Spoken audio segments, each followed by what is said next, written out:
Good evening, everyone, and welcome back. Tonight, we're plunging headfirst into the mesmerizing realm of Greek mythology. As always, let me know where you're tuning in from around the globe. Get comfortable, settle in, and let's get started. In the very beginning, there was no Mount Olympus, no earth beneath our feet, no vast ocean, no expanse of sky. There existed only chaos. And this chaos wasn't the kind of disorder, confusion, or frenzy that we use the word to describe today. It was far older, predating even the concept of language. Chaos was an infinite emptiness, a gaping void devoid of shape or direction. It wasn't inherently good or evil or even neutral. It simply existed, a fundamental state of nothingness. From this ancient void arose the first stirrings of existence. Gaia, the earth, immense and unshakable. Tartarus, the abyss lurking deep beneath the earth, a place of impenetrable darkness and dread. And Eros, the powerful force of love and desire, the binding essence that would drive all future creation. These entities weren't gods in the way we understand them now. Not yet, but rather elemental truths taking shape. Then came Nyx, the night, cloaked in shadow so profound that even chaos seemed to shrink away from it. She was followed by Erebus, the darkness of the underworld, who would forever dwell alongside her in that primordial silence. From a union of night and darkness emerged Ether, the pure, untainted upper air breathed by the gods, and Hemera, the day, who from the very beginning was destined to chase her mother endlessly across the heavens. Thus, the cycle of night and day was born, not through scientific processes, but through the mystical workings of myth, through a family of strange, invisible titans who illuminated and darkened the sky with each passing hour. Gaia, the earth herself, didn't remain passive. She was patient and immensely fertile, and from her own being, she brought forth Uranus, the sky, vast and strewn with countless stars. He was both her son and her consort, her partner. And as he arched over her, stretching across the entirety of the heavens, the world began to take its first recognizable form, a domed sky above a broad and seemingly endless plain. Gaia also birthed the towering mountains, wild and untamed. And Pontus, the sea, who surged with his own independence will long before any ship sailed upon his surface or sea monsters lurked in his depths. Together, earth and sky became the first great pairing, and their union gave rise to the Titans, the initial generation of powerful beings who would reign over the cosmos long before Zeus and his Olympian kin ascended to power. There were 12 Titans in total, 6 sons and 6 daughters, each one vast and elemental in their own right. Oceanus, the river that encircled the world. Hyperion, the lord of light. Ceus, the seeker of knowledge.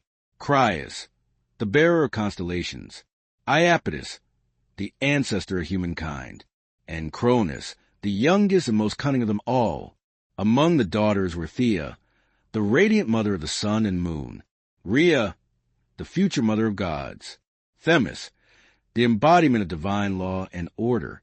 Mnemosyne, the keeper of all memories. Phoebe, the shining one. And Tethys, the nourisher of the sea. But Gaia's womb wasn't finished with them just yet. She also bore monstrous children, beings of immense strength and terrifying presence.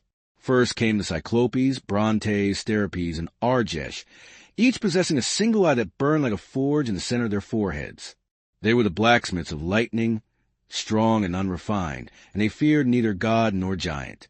Then came the Cenomanes, the 100-handed ones, each of them colossal and terrifying to behold, with 50 heads and 100 arms, capable of shaking the very foundations of the world when enraged. Uranus, despite being the lord of the sky, trembled at the sight of these monstrous offspring. Ashamed and frightened by their grotesque strength, he forced them back into Gaia's womb, into the depths of the earth itself, and sealed them away there, hidden beneath layers of rock and anguish. Gaia groaned under their immense weight. The earth, once proud and nurturing, now suffered with every breath she took. It was in this agony that she began to plot her revenge. But that's a story for another time. For now, remember this. In the earliest age, before law or justice, before sword or plow, the world wasn't made with hands, but with force, union, and grief. Chaos birthed the first forms. But it was Gaia, the great mother, who provided them with solid ground to stand upon. The union of Gaia and Uranus, earth and sky, was the first great marriage of the cosmos. It wasn't a marriage of altars or witnesses, but of necessity and natural order. The sky stretched over the earth, holding her tightly, pressing her beneath his star-studded body night after night. From their joining came the Titans and other mighty offspring, but also a deep and growing sorrow. For Uranus, though proud and immense, was a jealous and fearful father. He saw in the monstrous children Gaia bore not strength, but a threat to his dominion. He looked upon the Cyclopes and the 100-handed giants with revulsion, not wonder, and with swift, cruel judgment, he thrust them back into Gaia's womb, deep into the belly of the earth, where no light could reach and no voice could echo. Gaia groaned beneath their weight. It wasn't only the agony of bearing them within her again, but the betrayal of her consort, of Sky, who should have cherished their children as she did. Night after night, Uranus descended upon her, pressing down the heavens to meet the earth, blind to her pain and deaf to her grief. She could endure it no longer, and so, from her own flesh, she fashioned a weapon, not of bronze or iron, for such things hadn't yet been conceived, but a great sickle of unyielding flint, jagged as truth and sharp as vengeance. Then she went to her Titan sons, the firstborn and mightiest among her children, and laid bare her suffering. "Your father has wronged me," she said. "He has caged your brothers. He has silenced the womb that bore you. Who among you will aid me?" One by one, they turned away, fearful of their father's might. Only Cronus, the youngest, the shrewdest, the one with watchful eyes and a patient heart, stepped forward. "I will do it," he said. "Give me the blade." So Gaia set the trap. She waited for Uranus to descend as he always did, laying himself across her in the dark. And from the shadows, Cronus sprang. With a steady hand and no hesitation, he brought the sickle down upon his father. The sky shook with Uranus's cry as the blade bit deep, severing the source of his power. Cronus cast the bloodied flesh into the sea, and from the crimson foam that rose upon the waves, something new was born, a figure of impossible beauty, terrible and irresistible in equal measure. From that white froth came Aphrodite, goddess of love and desire, who would later cause kings to fall and empires to burn. She stepped ashore at Cyprus, radiant and serene, untouched by the violence of her origin. But Gaia's vengeance didn't end with blood. From the droplets that fell upon the earth sprang other beings. The Furies, cloaked in shadow and vengeance, who will haunt oath-breakers and kinslayers until the end of days. The giants, who in time would rise up against the gods themselves, and the Milii nymphs of the ash trees, guardians of the wild and the old ways. Uranus, wounded and dethroned, vanished into the heavens, leaving the world to his children.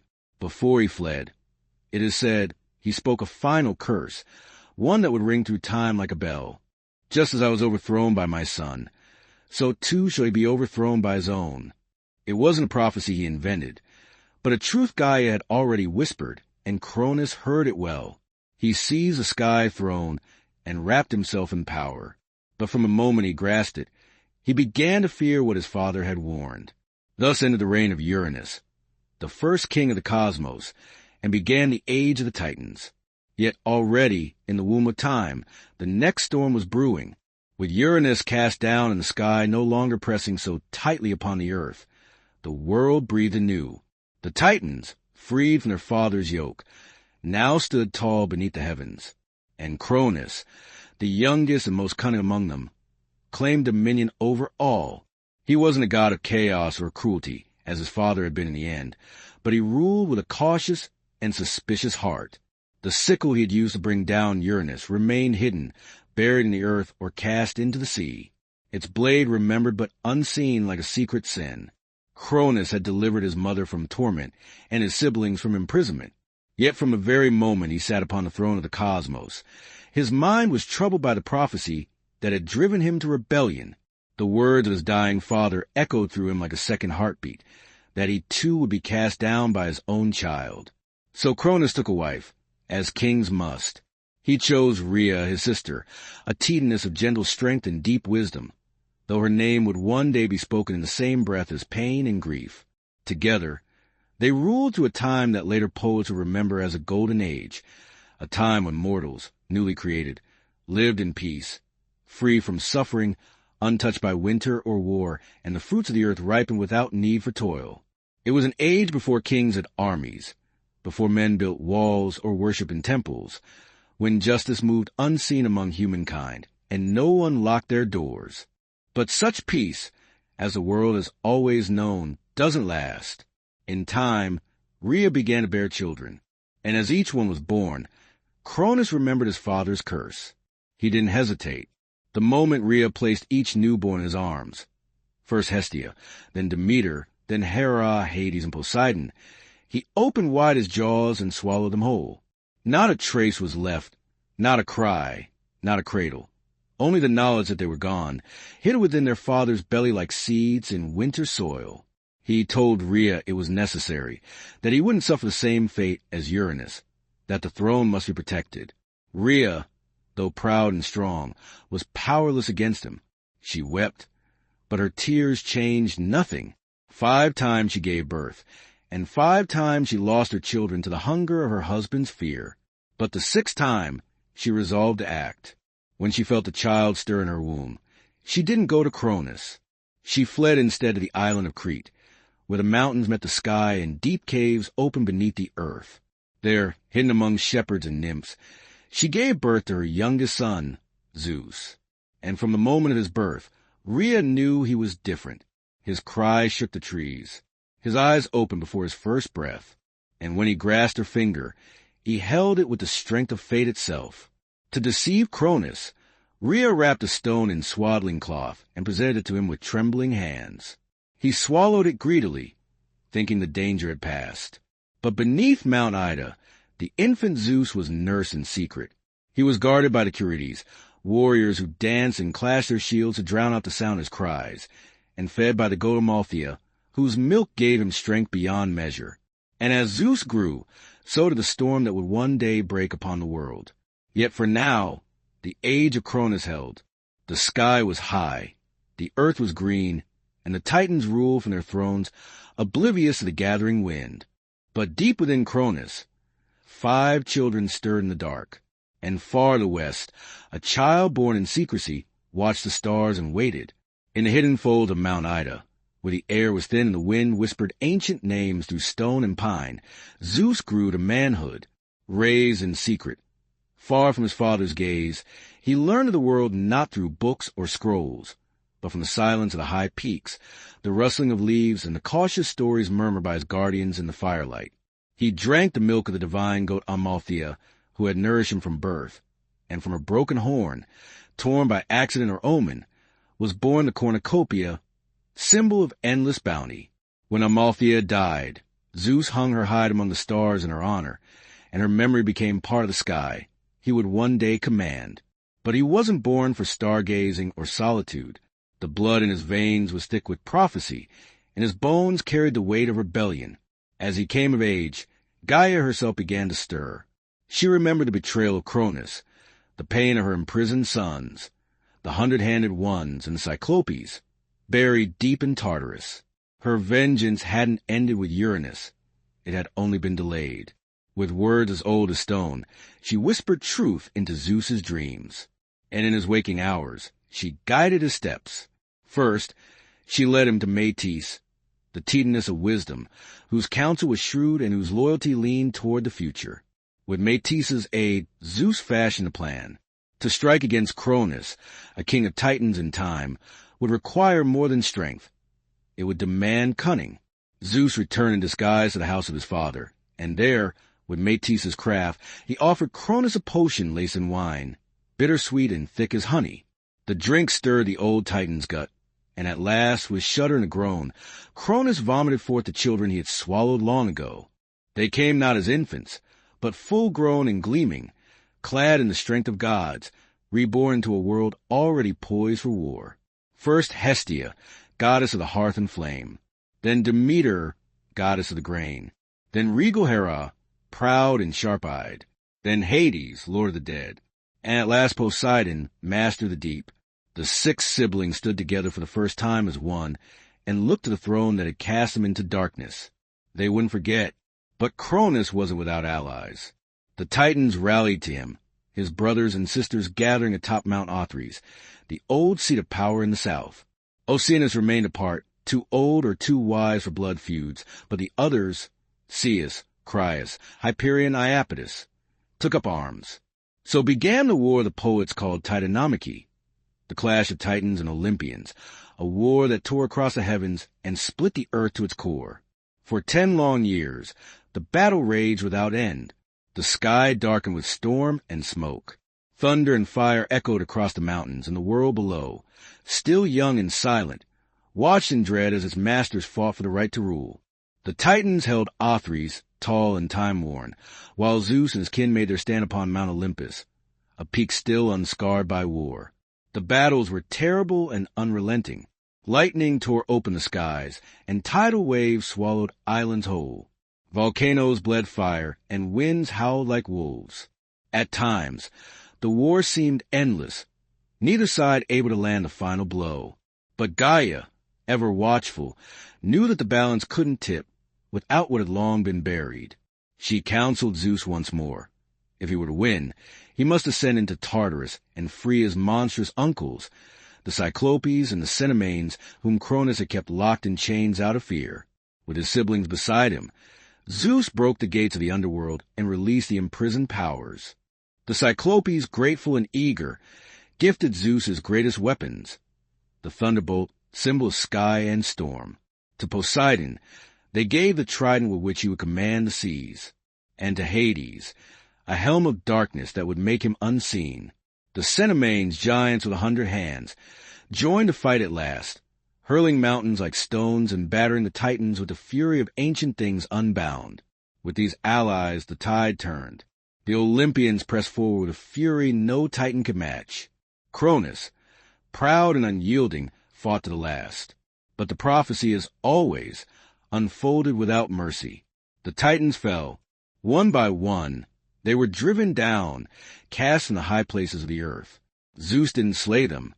He imprisoned them, as his father had done before. Deep into Tartarus they were hurled, bound in chains forged by the 100-handed ones behind bronze gates that would never rust or break. Only a few escaped that fate. Prometheus and Epimetheus, who had sided with the gods, and Themis, who foresaw the justice of their rule. So ended the reign of the Titans. The sky cleared and the world, scarred by fire and war, began to heal.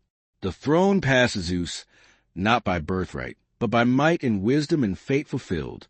Yet even as he claimed the heavens, the shadow of Cronus's curse lingered behind him like the echo of an old song.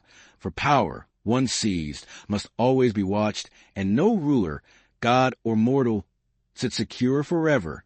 When the war was over and the world lay quiet beneath the sky once more, the victors stood amidst the rubble of creation.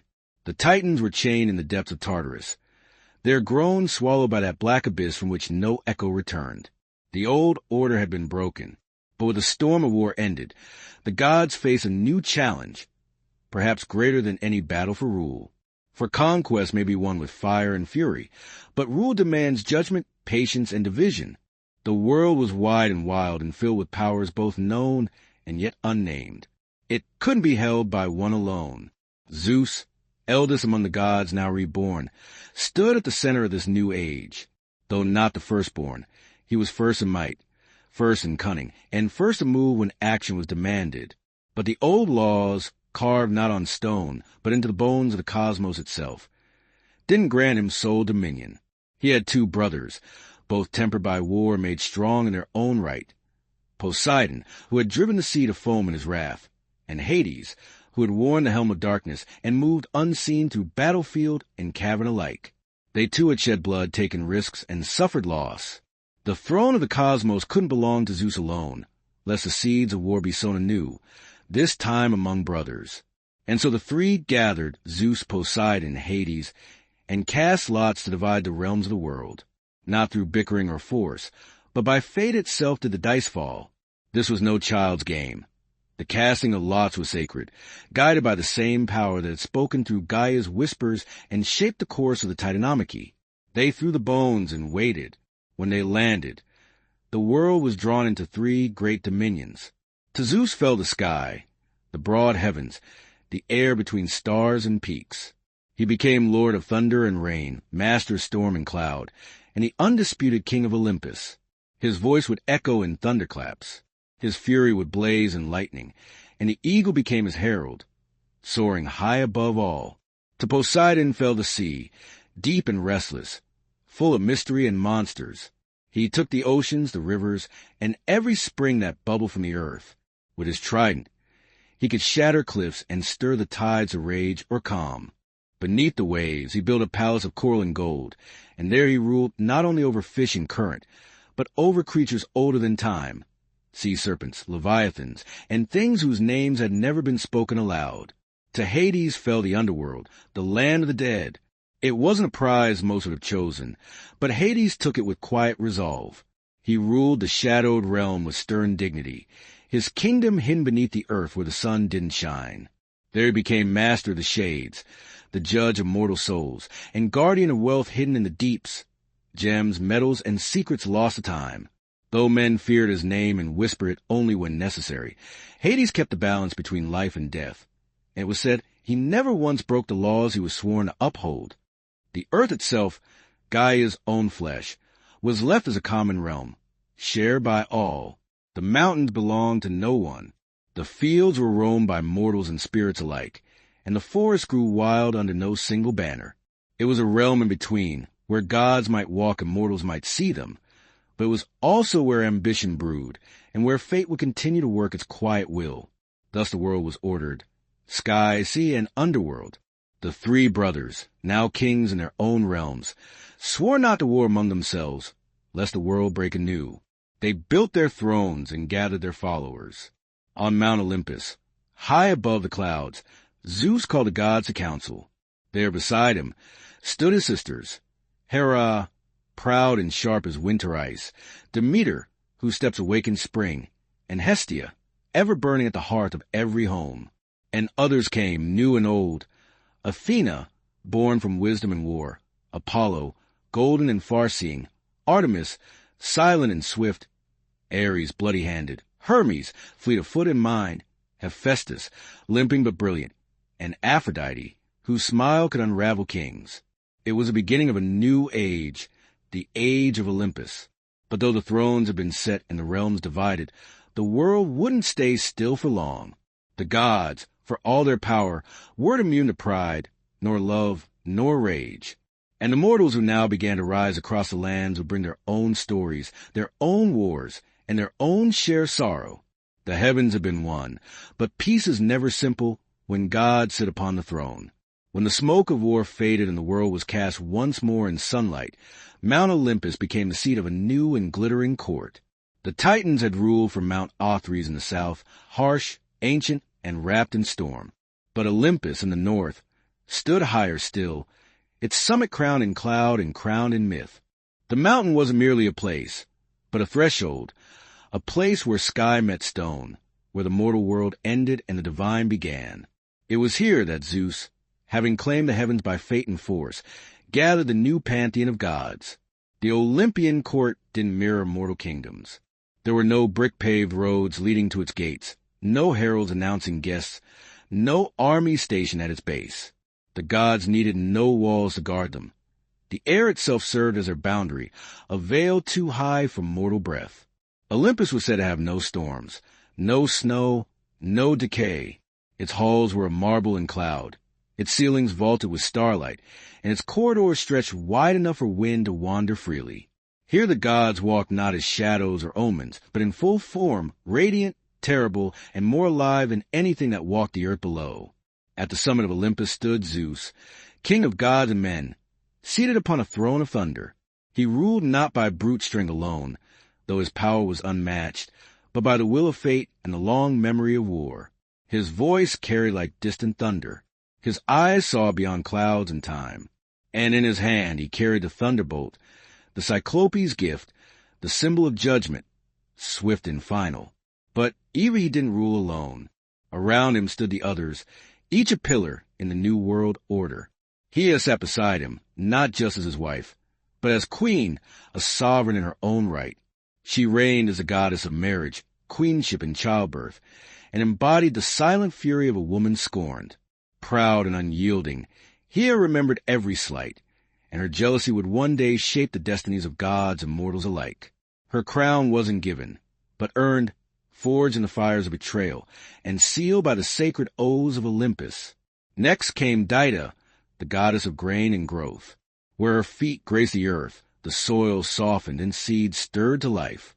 Her presence ushered in harvest and abundance, and without her, the fields lay barren. She didn't perch high amidst the thunder and marble, but often walked the world below, watching over plowmen and mothers who whispered her name at dawn. She was older than most, quieter than many, but no one questioned her power. Then there was Hestia, goddess of the hearth, the firstborn of Cronus and Rhea, and the last to be freed from her father's stomach. She desired no temple, no grand myths, no wars or lovers. Instead, she tended the eternal flame at the heart of Olympus and watched over every home and hearth on earth. Her power was gentle but ever-present. As long as fire burned in a household, Hestia resided there, too. The younger gods arrived in due course, some born on Olympus, others by peculiar means. Athena was the first among them, born not of a womb, but of pure wisdom.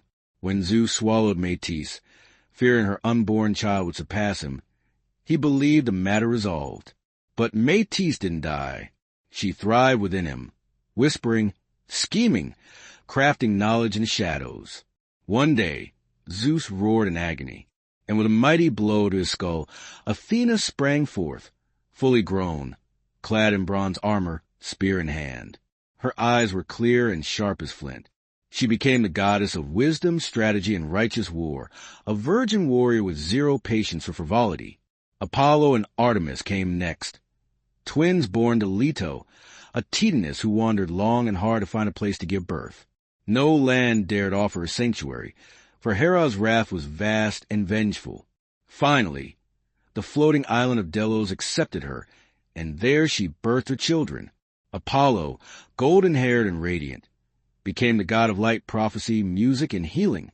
His sister, Artemis, swift and silver, was the goddess of the hunt, of wild creatures and moonlight. Together, they represented a new generation of gods, restless, radiant, and deeply connected to the mortal world. Then arrived Ares, god of war and slaughter, son of Zeus and Hera, yet beloved by neither. He was strength without discipline, rage without cause, and though his name was feared, he wasn't often honored. War trailed him like a shadow, and he reveled in its chaos. But he was frequently outmatched by cunning and wisdom. His opposite was Hephaestus, the lame god of the forge, master craft and flame. Whether born of Hera alone, or thrown from Olympus by Zeus, both stories are told. He found solace in metal, crafting wonders with hammer and fire. From his hands came armor, palaces, and automatons. Though limping and twisted, he was among the most indispensable of the gods. Aphrodite, goddess of beauty and desire, arrived not through birth, but from sea foam, born of Uranus's severed flesh cast into the ocean. She emerged from the surf at Cyprus, as beautiful as she was dangerous.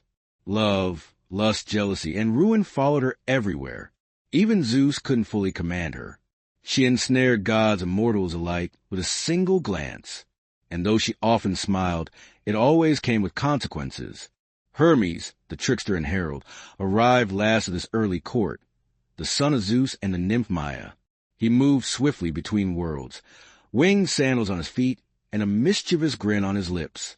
He stole Apollo's cattle on the day of his birth, sang a song to cover the theft, and made himself indispensable before he could even walk. He became the messenger of the gods, guide of souls, patron of thieves and travelers. Where Hermes went, boundaries blurred. This was the Olympian court, a gathering not of saints, but of raw, flawed, radiant, and immense powers. They quarreled like siblings, took sides in mortal affairs, fell in love, betrayed each other, waged petty rivalries, and enacted divine justice. But above all, they ruled from Olympus. They watched the world below and shaped it to their will. The age of Titans had passed, but in its place came an era of stories of gods who walked among men, of heroes born from their unions, and of a world forever changed by the hands of the divine. The world had its rulers now, but peace, as always, was a fragile thing, and fate hadn't spoken its final word. Long before humans raised cities of marble or carved their prayers into stone, there were no humans on earth. The gods ruled alone, their courts high upon Olympus, their domains vast and varied. The world beneath them was green and wild, teeming with beasts and silent mountains. But there were no hands to till the soil, no voices to sing to the stars, no fire to warm the night. It was Prometheus, a titan of the old guard, who first imagined the form of man. He wasn't a friend to Cronus, nor was he ever counted among those chained in Tartarus. During the Titan War, Prometheus sided with Zeus, not out of love or loyalty, but out of foresight, because he possessed the gift of prophecy, and he knew which way the winds would blow. Prometheus's name meant forethought, and it suited him well. He was brother to Epimetheus, whose name meant afterthought, and never were two brothers more different. Where Epimetheus acted impulsively and regretted it later, Prometheus saw farther, thought longer, and questioned the justice of every decree, even those issued by the king of the gods himself. He walked the line between Titan and Olympian, old world and new, a creature of reason in a cosmos ruled by passion and power. He was the one who first shaped mankind. Some say he sculpted them from clay beside riverbanks, his fingers smoothing mud into limbs, his breath breathing life into them. Others claim he molded them in the image of the gods, upright and thoughtful, blessed with the spark of invention. But however it happened, the first men were created, and they were weak, soft-skinned, slow-footed, clawless, fawnless, and lacking both fur and fire. They stood naked beneath the sky, shivering in winter, defenseless against the beasts of the world. Prometheus looked upon them and took pity. He went to Olympus and asked that man be given a gift, something to help him survive, something to raise him above the level of animals. But Zeus refused. He saw in mortals not promise, but peril. The god king had only just seized his throne and was wary of new forces rising beneath him. Let them live, he said, but let them fear. Let them know their place beneath the gods. Fire, he declared, was the privilege of immortals. The hearth flame of Hestia, the thunderbolt of Zeus, the forge of Hephaestus, these were not for mortal hands. But Prometheus, stubborn and righteous, didn't yield. In secret, he ascended to the heavens, stole a flame from Hephaestus's forge, and hid it inside a hollow fennel stalk. Carrying it down from Olympus, he gifted it to man. For the first time, fire crackled beneath the stars. Smoke rose in spirals above the treetops. Light pushed back the darkness. With fire came warmth, safety, cooking, metalworking, language, and craftsmanship. Humanity, once cold and voiceless, began to build, and with fire came defiance, too. Zeus didn't take long to discover the theft. His fury was terrifying. To punish mankind, he commissioned the gods to create a gift, though it was a curse in disguise. Hephaestus fashioned her from clay, a woman of perfect beauty. Aphrodite granted her charm. Hermes gave her cunning, and Athena clothed her in silver raiment. Her name was Pandora, meaning all gifted, and she was given a sealed jar, mistranslated in later ages as a box, containing the sorrows of the world, disease, toil, grief, madness, envy, and death itself. Epimetheus, ever the fool, welcomed her into his home despite Prometheus's warnings. And when Pandora, driven by curiosity, the final gift of the gods, opened the jar, the evil spilled out into the world like smoke from a fire that had been confined for too long. Mankind, who had known peace in their brief golden youth, now found themselves haunted by fate. Hunger gnawed at their bellies. War bled them dry. Age stooped their backs. Only hope remained inside the jar. Some say it was by accident. Others say by design, a flickering light amidst the gloom. But Prometheus's punishment hadn't yet arrived. For the crime of defying Olympus, Zeus ordered him chained to a mountain at the edge of the world. Some say the Caucasus, others say a place lost in myth. There he was bound in adamantine chains, unbreakable and eternal. Each day, an eagle, born of Typhon or sent by Zeus, would descend and feast upon his liver. Each night, it would grow back, and each morning, the torment would begin anew. He was immortal, and so the suffering couldn't kill him. He endured it for generations, long after kingdoms rose and fell, long after men forgot the gods who created them. And yet, even in chains, Prometheus didn't repent. He knew a secret, a true Zeus fear above all, that one day the king of the gods would fall not by blade or rebellion, but by his own seed. It was this knowledge that protected Prometheus, for Zeus couldn't destroy him without first uncovering the name of the woman who would bear his doom. So the Titan waited, bound but unbowed, as men lit fires in the darkness and told stories of the one who had dared to steal from the gods. The gods, for all their glory, weren't alone in shaping the world. Beneath Olympus, on the soil that drank the rain and felt the sun's warmth, mankind struggled, rose, and fell again and again. Their lives, short and flickering beside the long memories of the immortals, still left a mark.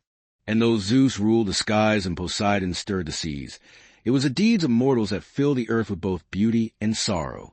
The poets who lived later would look back on this long, winding journey and see not one mankind, but many, each born into its own era, marked by the blessings and punishments of the gods. It was Hesiod, the Boeotian farmer and poet, who first set these ages into words, dividing the long march of human existence into 5 distinct epochs: gold, silver, bronze, heroic, and iron. Each was lesser than the one before, save one. In the beginning, there was the Golden Age, and it was unlike any time that followed. It arrived during the reign of Cronus, before the gods had learned to fear rebellion, and before the earth bore the weight of iron or war. In those days, men lived like gods themselves, free from pain, untouched by age, and unburdened by toil. The earth gave forth her bounty without coaxing, offering harvest in every season. There was no need for laws or swords, no need for kings or coins. These early mortals knew no hunger, no sickness, no grief. When their time came, they didn't wither or suffer, but died as if falling into sleep, their spirits becoming guardians, pure and watchful, wandering the world as kindly demons, protectors of justice and peace. Theirs was a life of harmony, and theirs was the closest any mortal would ever come to Eden. But the Golden Age passed, as all golden things do. With the fall of Cronus and the rise of Zeus, the Silver Age dawned, a time of beauty less radiant and souls less noble. These mortals grew tall and strong, living long lives, but they lacked the wisdom and restraint of the golden race. They lingered in childhood for 100 years, ignorant and pampered, only to grow into violent, arrogant men who refused to honor the gods or heed their decrees. They built no temples, gave no offerings, and mocked the laws of Olympus. For this, Zeus struck them down. Their spirits didn't become guardians or watchful demons, but faded into the underworld, pale and forgotten. Theirs was a race lost to pride and disobedience, a mirror of divine fear come true. Then came the Bronze Age, born of ash trees, the same trees used for spears and shields. These weren't gentle men. They were creatures of war, mighty and hard. Their very flesh was said to be forged from bronze. Their homes were bronze, their tools were bronze. Their hearts seemed cast from the same metal. They lived for battle and died by it, sowing the world with blood and ash. They were terrible to behold, but not evil, only driven by the rhythm of war drums and the clash of arms. They built no cities, wrote no poems, carved no statues. When they died, they left little behind but shattered swords and empty fields. Even the gods didn't mourn their passing. They sank into Hades without echo or prayer. Yet not all decline is steady. From the blood and smoke of the Bronze Age rose a brief and brilliant light. The heroic age, a time unlike any other. It wasn't part of the descent, but an interlude of glory before the fall. These mortals were greater than those who came before or after. They were the demigods, the sons and daughters of gods and men. They built cities, sailed seas, and carved their names into the memory of the world. This was the age of Perseus and Heracles, of Theseus and Atalanta, of Jason and the Argonauts, of Hector and Achilles and Odysseus. They fought great wars against monsters, against foreign kings, and finally against each other at Troy. Many died young, and many more died forgotten, but their stories lingered, carried in song and stone, in epics and prayers. Some were granted a place in the Isles of the Blessed, far beyond Oceanus' edge, where heroes dwell in peace and sunlight forever. The heroic age didn't last, but while it burned, it lit the world. And then came the age that Hesiod called his own, the Iron Age, where we still dwell. This is a time of sorrow and toil, a world grown old and heavy. Men now labor from dawn to dusk, planting seeds in bitter soil, raising children amid war and famine, growing old with pain and fear. In the Iron Age, bonds break easily between friends, between kin, between guest and host. Justice, once tall and golden, now walks with her eyes averted. Lies are plentiful, oaths are cheap, and the gods, if they still watch, do so in silence.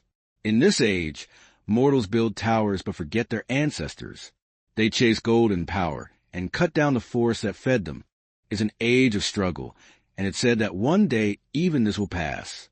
One day, the gods will turn their backs entirely. One day, Zeus will cast down his thunderbolt, and humankind will vanish like smoke on the wind. Yet for all that, the Iron Age endures. Men still build, still hope, still tell stories of a time when mortals were golden and gods walked among them. And perhaps that hope, fragile though it is the one gift Zeus didn't take back when Pandora opened the jar. In the waning light between the age of gods and the age of men, there came a generation of mortals unlike those before or after. Men born not from clay alone, but from divine blood and mortal wombs, shaped by both Olympus and earth. These were the heroes. Their lives were brief, their fates often cruel, but their names would echo through time like the rumble of a distant storm.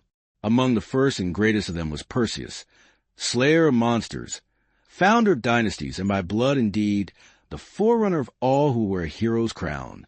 Perseus' tale begins not in battle, but in prophecy and fear. His mother, Danae, was a princess of Argos, daughter to King Acrisius. The king, like all kings of that age, feared what he couldn't control. An oracle warned him that his daughter would bear a son destined to kill him. Such prophecies in myth, as in life, cannot be bribed or reasoned with. So Acrisius did what kings so often do when faced with truth they fear. He sought to destroy the cause. He locked Danae in a tower of bronze beneath the earth, a room sealed against time and men alike. But the gods, as they often did, laughed at mortal precautions. Zeus, in the form of golden rain, slipped through cracks no wall could keep and fell upon Danae in her solitude. From that union, Perseus was conceived. When Acrisius discovered the child, he dared not spill royal blood directly, for even tyrants fear the wrath of the gods. Instead, he placed Danae and her infant son into a wooden chest and cast them into the sea, trusting Poseidon or chance to drown them. But the sea is as fickle as fate. The chest didn't sink, but drifted across the wine-dark waves to the island of Seriphos, where a humble fisherman named Dictys drew it ashore. He took them in, raised Perseus as his own, and in time the boy grew tall and strong, with the bearing of kings and the eyes of storms. But peace is never a long companion to those who carry destiny. The ruler of Seriphos, King Polydectes, took notice of Danae's beauty and desired her. Perseus, grown into manhood, stood between his mother and the king, a wall of defiance. Polydectes, unable to strike the sun without dishonoring himself, chose cunning over strength. He announced a false marriage, some say to Hippodamia, and demanded that all men of the island offer him a gift. Perseus, without gold or horses, boasted that he would instead bring the king a greater prize, the head of Medusa, the mortal Gorgon, whose gaze could turn flesh to stone. The task was cruel, and Polydectes knew it. No man who had sought Medusa had ever returned. She was one of 3 Gorgon sisters, born of ancient sea deities, hideous and winged, their heads wreathed in snakes, their eyes cursed. Only Medusa was mortal. Her sisters were mortal, and none could be approached without peril. But the gods, who watched the world with curious eyes, favored Perseus. Athena, born from her father's head and never one to forget a slight, Medusa, after all, had once been a maiden in her temple until Poseidon's violence and pride had defiled it, lent her shield to the young hero. It was polished like a mirror, and in its reflection, one could look upon a Gorgon without meeting her gaze. Hermes, swift and shrewd, gave him a curved sword and winged sandals to fly and directed him to the Grey sisters, who shared a single eye between them and knew the secret path to the Gorgon's lair. Perseus, through wit and will, stole their eye and bargained for the truth. They told him of the nymphs who kept the sacred items he would need, the helm of Hades, which made its wearer invisible, the cabeces, a magical sack to contain the Gorgon's head, and knowledge of the place beyond Oceanus' edge, where night never lifts and the Gorgons sleep among ancient stones. Armed with these divine gifts, Perseus flew over sea and desert until he reached the ends of the earth. He found them sleeping, Medusa and her sisters, curled in a shadowed grove, ringed by the statues of those who had come before. Perseus dared not look directly, and so, with Athena's shield held before him, he walked backward, step by cautious step, until he stood over the sleeping Gorgon. With one swift stroke, he severed her head, and from her blood sprang Pegasus, the winged horse, and Chrysaor, the warrior with a golden blade, children of Poseidon, born in death. As Medusa's sister screamed and clawed the air, Perseus vanished in the mist, hidden by the helm of darkness. The deed was done. He returned by the long road, his prize heavy in the sack, its power undiminished. On the way, he passed the shores of Ethiopia, where the sea god had sent a monster to punish King Cepheus and Queen Cassiopeia for their vanity. Their daughter, Andromeda, had been chained to a rock as a sacrifice.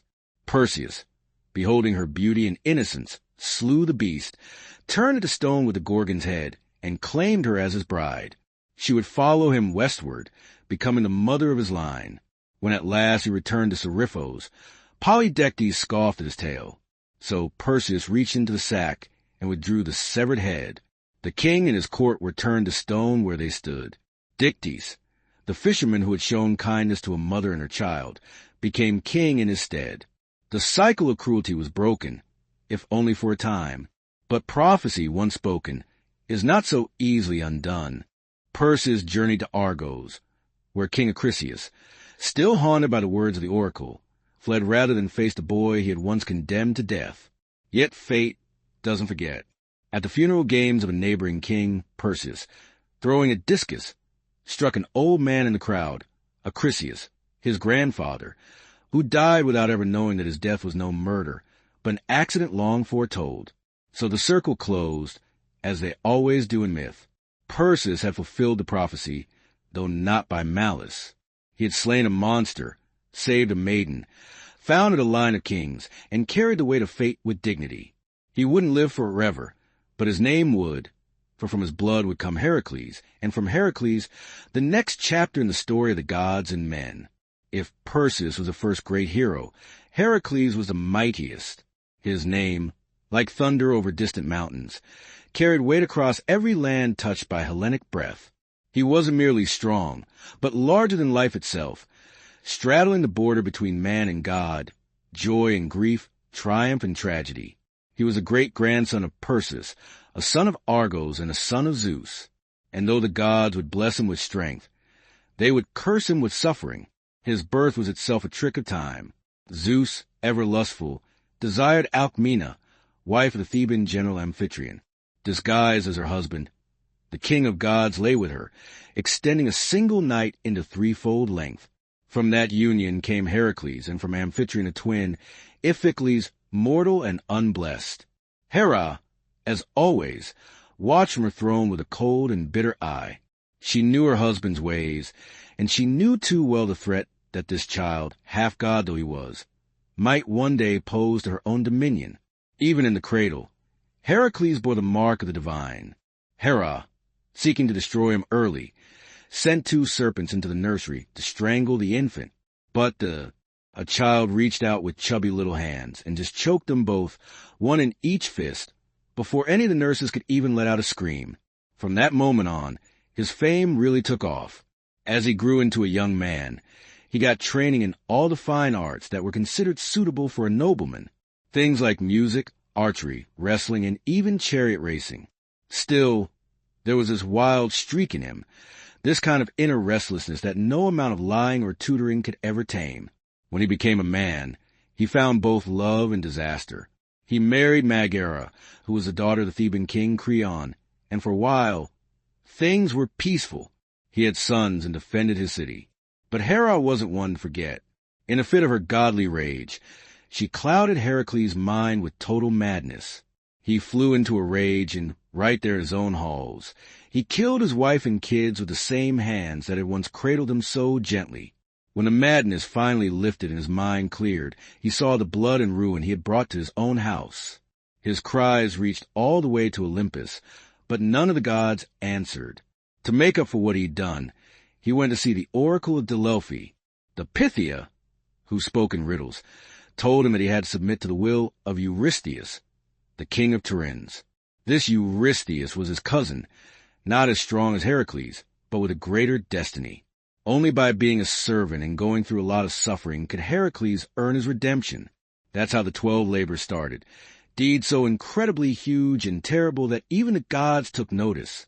The very first labor was to kill the Nemean lion, a beast with a golden hide that no weapon made by humans could pierce. Heracles cornered it in its cave and strangled it with his bare hands. He skinned the beast using its own claw and wore that skin as armor from then on.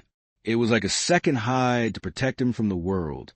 The second labor was the Lana Hydra, a serpent with 9 heads, and if you cut one off, 2 more would grow back in its place.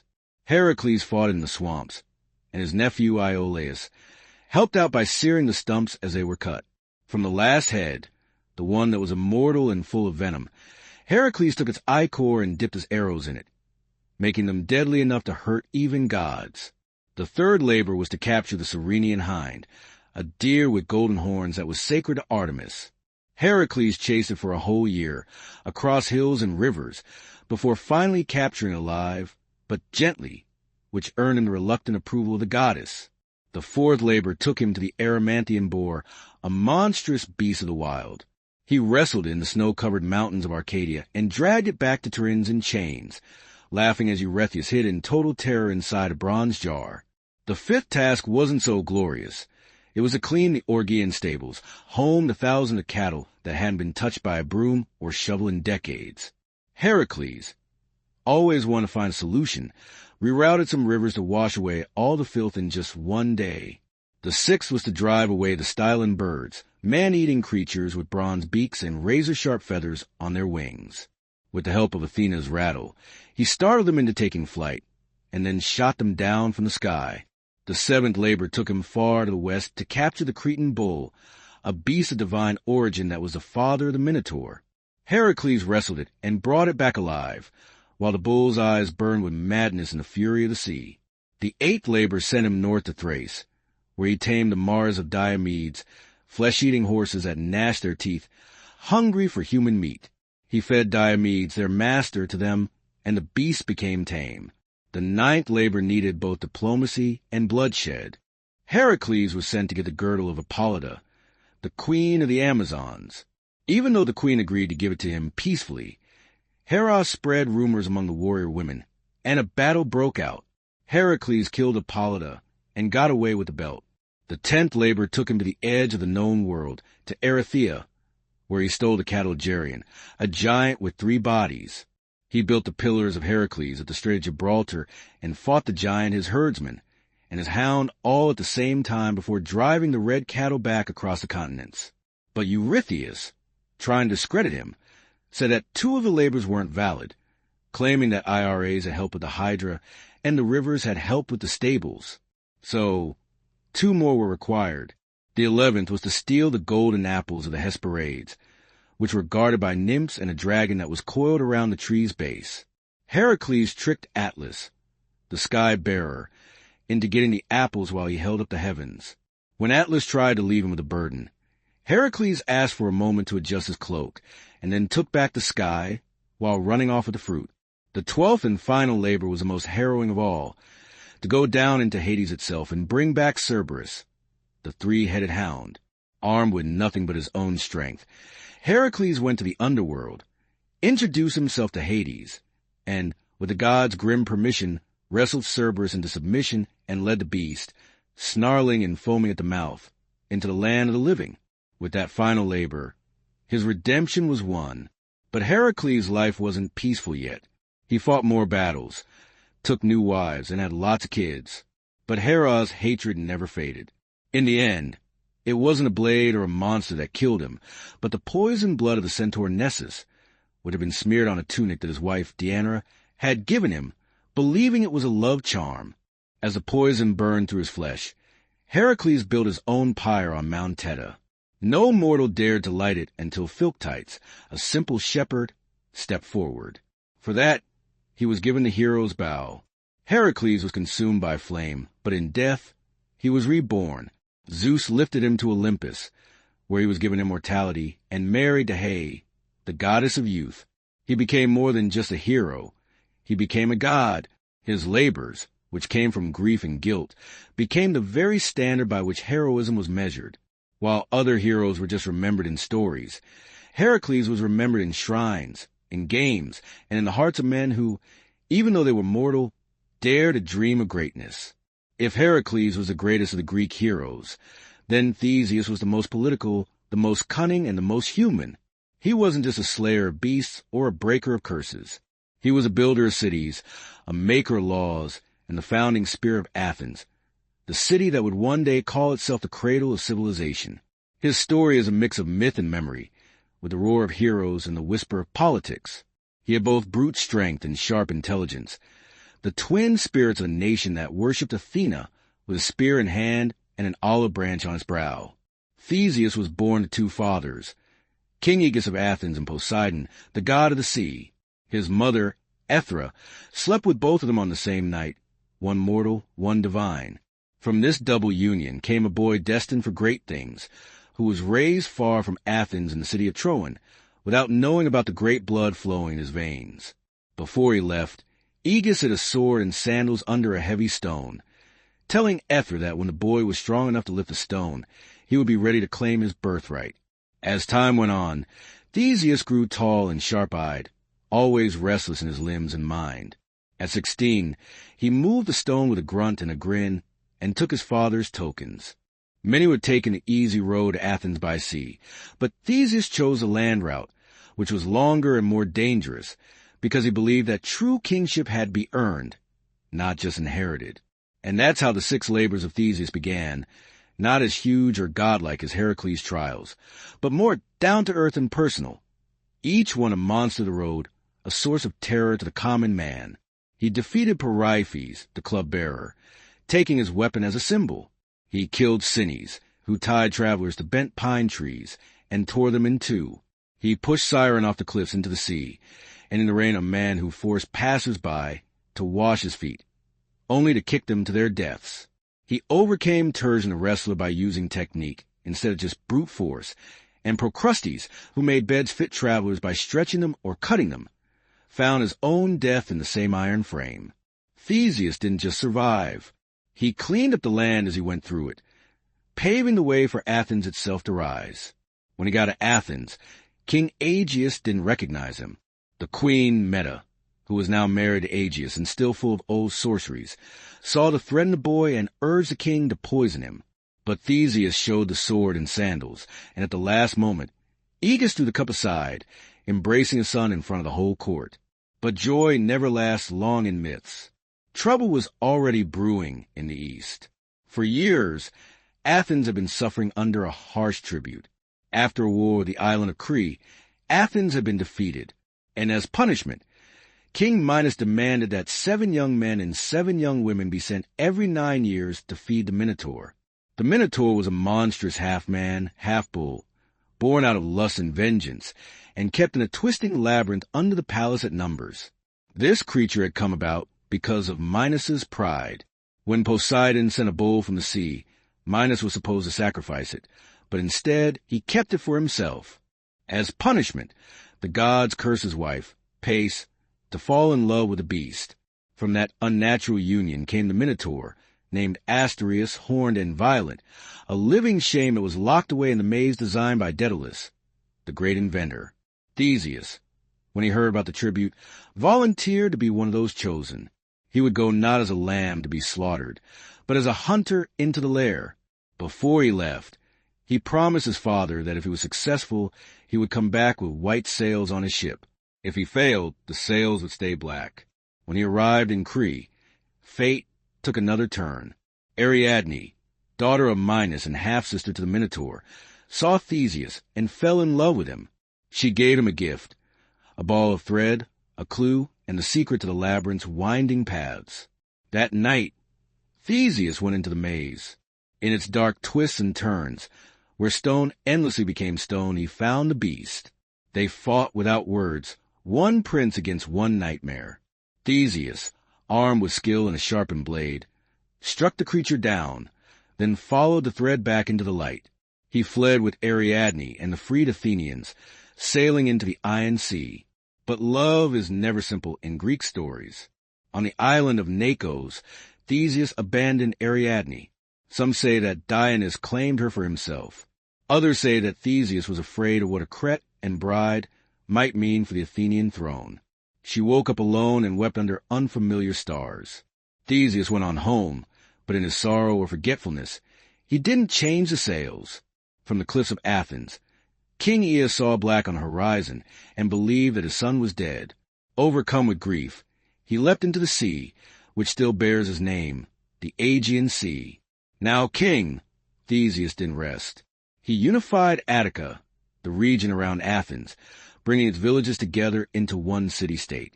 He started festivals and games, temples and laws. He was as much a hero of governance as he was of combat. He ventured into myth again and again, fighting alongside Heracles against the Amazons, and journeying to the underworld with Pirate House, his reckless friend, to steal Pasphanione herself from Hades. That journey ended in failure. Pyrrhus was swallowed by the earth, and Theseus was trapped in the chair of forgetfulness, his memory fading away in the air of death. Only Heracles, on his own journey, tore him free. But time always moves on. In the end, the Athenians, tired of kings and drawn to new heroes and new philosophies, forced Theseus into exile. He fled to the island of Skyros, where he was betrayed by a jealous king and thrown off a cliff. His bones would later be brought back by the Athenians and buried with honor. But at the time of his death, he was alone with no crowd, no crown, no chorus. And yet his legacy lived on. Where Heracles symbolized the strength of the body, Theseus embodied the strength of the polis, the city, the law, the people bound together by more than just blood. Athens would rise on his shoulders. And even though it would worship Athena, it would always remember the king who built its bones. Long before Troy burned and long after Titans fell, there was a voyage unlike any other, a quest that crossed continents and involved both gods and heroes, binding heroes into brotherhood and ending in betrayal and exile. It was a story of dragons and odes, of kings overthrown and thrones reclaimed. And at the center of it all was Jason, a prince who had been exiled as a child, a hero who wasn't shaped by war or prophecy, but by the slow, burning fire of vengeance.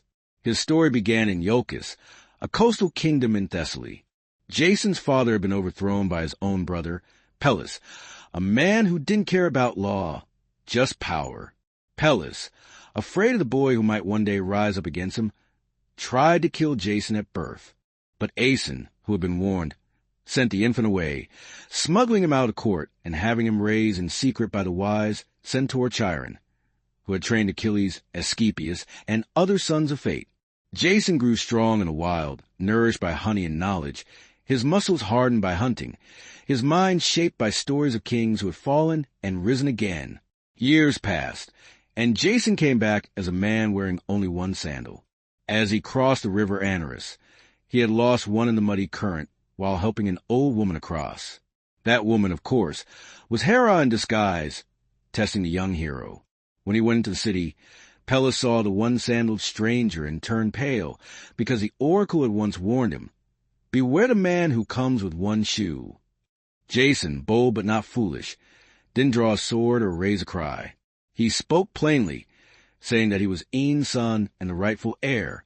Peleus, too clever to strike openly, pretended to welcome him and offered him a test.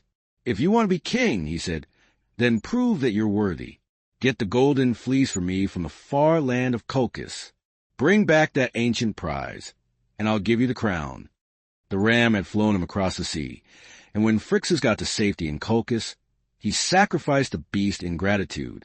Its fleece, as gold as fire, was nailed to an oak in a sacred grove, guarded by serpents and shadows, and watched over by King Eots, the son of the sun god Helios. No Greek had ever gone there and come back. But Jason accepted the challenge. He called on the greatest heroes of his time to join him, and they came not as soldiers, but as volunteers, each looking for glory. Heracles came, and Orpheus with his lyre, Atalanta the huntress, Castor and Pollux, the sons of Zeus, Meleager, Theseus, Zitz, and Kala, the winged sons of the north wind. 50 heroes in all. Together, they boarded a ship called Argo, built by Argus under Athena's guidance. In its prow, she put a piece of sacred oak from Dodona, a timber that could speak in prophecy. The ship itself was a character in the story, whispering warnings and guiding fate. They sailed east, past shores and tempests, into legend.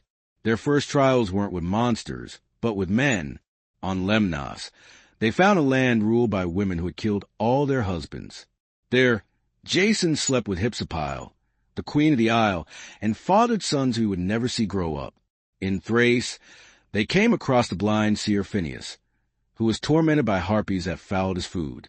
The winged boards drove the creatures away, earning Phineus's prophecy, a path through the deadly clashing rocks, 2 cliffs that slammed shut like jaws on anyone who tried to pass. On Phineus's advice, they released a dove. It flew through, losing only a single tail feather. The Argo followed at full speed, and the rocks caught her stern, but just barely. From then on, the passage remained still. It seemed that the sea respected those who dared. At last, they reached Colchis, a land of fire and iron. King Aotes didn't kill them on sight. Jason was a stranger, and in that ancient world, strangers were sacred. But Aotes agreed to give Jason the fleece only if he completed 3 tasks: yoke fire-breathing bulls, plow a field with them, so with dragon's teeth, and then defeat the warriors who would rise from the soil. These weren't tests of courage, but of impossibility. It would have ended there if the gods hadn't stepped in. Eros, at Hia's urging, struck Ma, daughter of Aotes, with an arrow of love. She was a priestess of Hecate, skilled in herbs and poisons, untouched by men and as cold as moonlight. But when she saw Jason, her heart betrayed her. She gave him a potion to protect him from the flame, taught him to throw a stone among the earthborn warriors so they would turn on each other, and finally led him to the fleece itself, which was guarded by a serpent that never slept. Meta sang spells, and the beast fell into slumber. Jason took the fleece, as brilliant and soft as molten gold, and fled with Medea into the dark. Hades chased him with ships, but the lovers had bought time with blood. Medea had taken her young brother Absyrtus, cut him into pieces, and scattered them in the sea, forcing her father to stop and gather the limbs for burial. The Argo slipped away, stained by crime and magic. Their return was a wandering past Scylla and Charybdis, through lands of danger and delay. At length, they got back to Iolcus, but Peleus refused to give up the crown. In vengeance, Meta tricked his daughters into cutting the pieces and boiling him alive, claiming it was a spell of rejuvenation. Horrified, the people rose up. Jason, now tainted by treachery, was exiled. He fled to Corinth, where he and Medea lived for years in uneasy peace. But Jason, always looking for legitimacy, cast Medea aside and chose a Corinthian princess to marry. Medea, wronged and vengeful, unleashed a fury that no man could endure. She poisoned the bride's gown, burning her to ash, and murdered her own sons by Jason. Then she fled, carried away in a chariot drawn by dragons, a gift from her grandfather, Helios. Jason, broken, went back to Arcus. In his final days, he wandered among ruins, forgotten. One day, while resting under the Argo, which was now dry-docked and decaying, a beam broke loose and struck his skull. And that's how the great hero passed away, not in battle, not in glory, but in silence, under the bones of his past. But the story of Jason lived on, in the quest for the fleece, in the gathering of heroes, in love turned sour and greatness undone. Greece found one of its most enduring myths, the promise and price of ambition. There are few bloodlines in Greek myth that are more doomed than the royal house of Thebes. While most heroes fought monsters or sailed off to distant thrones, the Theban kings battled their own family and warred against the past itself. Their legacy isn't carved in bronze or sung in triumph, but written in riddles, madness, and murder. Even the city's foundation was soaked in omens and unrest. Thebes started with a quest. Cadmus, a Phoenician prince and brother to Europa, set out to find his sister after Zeus abducted her, disguised as a white bull. Unable to find her, Cadmus sought guidance from the oracle at Delphi, who told him to give up his search and instead follow a cow until it lay down. There, he was to found a city. Obediently, he wandered until the beast collapsed on a hill. But when Cadmus sent his companion for water, they were killed by a serpent sacred to Ares, which was guarding a spring. Cadmus killed the serpent himself, and at Athena's bidding, sowed its teeth into the soil. From the earth sprang armed warriors, the Spartoi or sown men, who turned on each other until only 5 remained. These 5 became the noble families of Thebes, and Cadmus became their king. But the slaying of Ares' serpent brought divine wrath. Cadmus served the war god for 8 years as penance. He married Harmonia, the daughter of Ares and Aphrodite, and the gods themselves came to their wedding. The couple received a cursed necklace made by Haristas, a thing of beauty that would bring ruin to all who wore it. And so, the doom of Thebes began not in hatred, but in celebration, cursed by beauty and blood. Generations passed. Cadmus' daughters would meet cruel fates. Ino went mad and threw her child into the sea. Atono's son, Action, was torn apart by his own hounds after he saw Artemis bathing. Semele, who was loved by Zeus, was tricked by Han into demanding that he reveal his true form, and she died in flames. And Agave, in a frenzy of Dionysian madness, tore her own son, Pentheus, limb from limb, believing him to be a lion. But it was through Cadmus' great-great-grandson Laius that the true tragedy would unfold. Laius became king of Thebes and took Jocasta as his queen. But the gods hadn't forgiven the line of Cadmus. An oracle came and said that if Laius ever had a son, that child would kill his father and marry his mother. As in all Greek stories, the warning wasn't enough to prevent the sin. Laius slept with Jocasta and a son was born. Terrified, Laius ordered the infant's ankles pierced and bound, then gave him to a servant to be abandoned on Mount Cithaeron. But the servant, feeling sorry for the child, gave him to a shepherd, who in turn delivered him to the king and queen of Corinth, Polybus and Merope, who were childless and welcomed the boy as their own. They named him Oedipus, meaning swollen foot, and never told him the truth about his blood. Oedipus grew into a clever and proud young man, but rumors about his birth reached him. Seeking the truth, he went to Delhi, where the oracle gave him the same prophecy that had once been spoken to Laos, that he would kill his father and marry his mother. Horrified and believing Polybus and Merope to be his true parents, Oedipus fled Corinth, unknowingly running towards his fate. On the road, at a crossroads near Dallas, he met a stranger who was old, proud, and imperious. A quarrel broke out over the right of passage, and in the heat of rage, Oedipus killed a man and his attendants, never knowing that he had just killed his true father, Laius. He went on to Thebes, which was under siege, not by an army, but by the Sphinx, a creature with the body of a lion, the wings of an eagle, and the face of a woman. She devoured all those who couldn't answer her riddle. What walks on 4 legs in the morning, 2 at noon, and 3 in the evening? Oedipus answered without hesitation. Man, the Sphinx, defeated, threw herself off a cliff. Thebes rejoiced. The city's deliverer was made king, and in gratitude, he was given the widowed queen as his bride, Jocasta, his mother. Years passed. Oedipus ruled well and had 4 children, Idiacles, Polynices, Antigone, and Ismene. But plague fell on Thebes, and the oracle proclaimed that the land was cursed by unpunished blood. Slowly, terribly, the truth came out. The old man at the crossroads, the queen's grief, the scarred feet, the servant who survived, and the blind prophet Tiresias, who named the king as both father and brother, son and husband. Jocasta hanged herself. Oedipus took her brooches and blinded himself, piercing his own eyes. He begged to be exiled and wandered the land as a wretched figure, guided only by Antigone's hand. In the hills near Colonus, he found sanctuary and at last a quiet death, swallowed by the earth. His grave a secret kept by the gods. But his children did not escape the curse. Idiocles and Polynices fought for the throne. When Polynices was exiled, he raised an army from Argos and led the 7 against Thebes, a war that bathed the city in blood. The brothers slew each other in single combat at the gates. Thebes survived, but its soul was broken. Antigone, the last to carry the old honor, buried her brother despite the royal decree. For this, she was condemned by her uncle Creon and buried alive. The gods sent madness and death to his house as punishment. Thebes endured, but its kingship became a revolving door of ruin. The tale of Oedipus isn't one of monsters slain or cities built.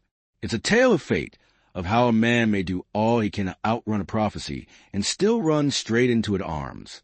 It's a tragedy not born of evil, but of ignorance, of a man who sought the truth and was destroyed by it. The house of Thebes, for all its glory, was built upon the bones of serpents and riddles, and no riddle, no matter how cleverly answered, can change the will of the gods.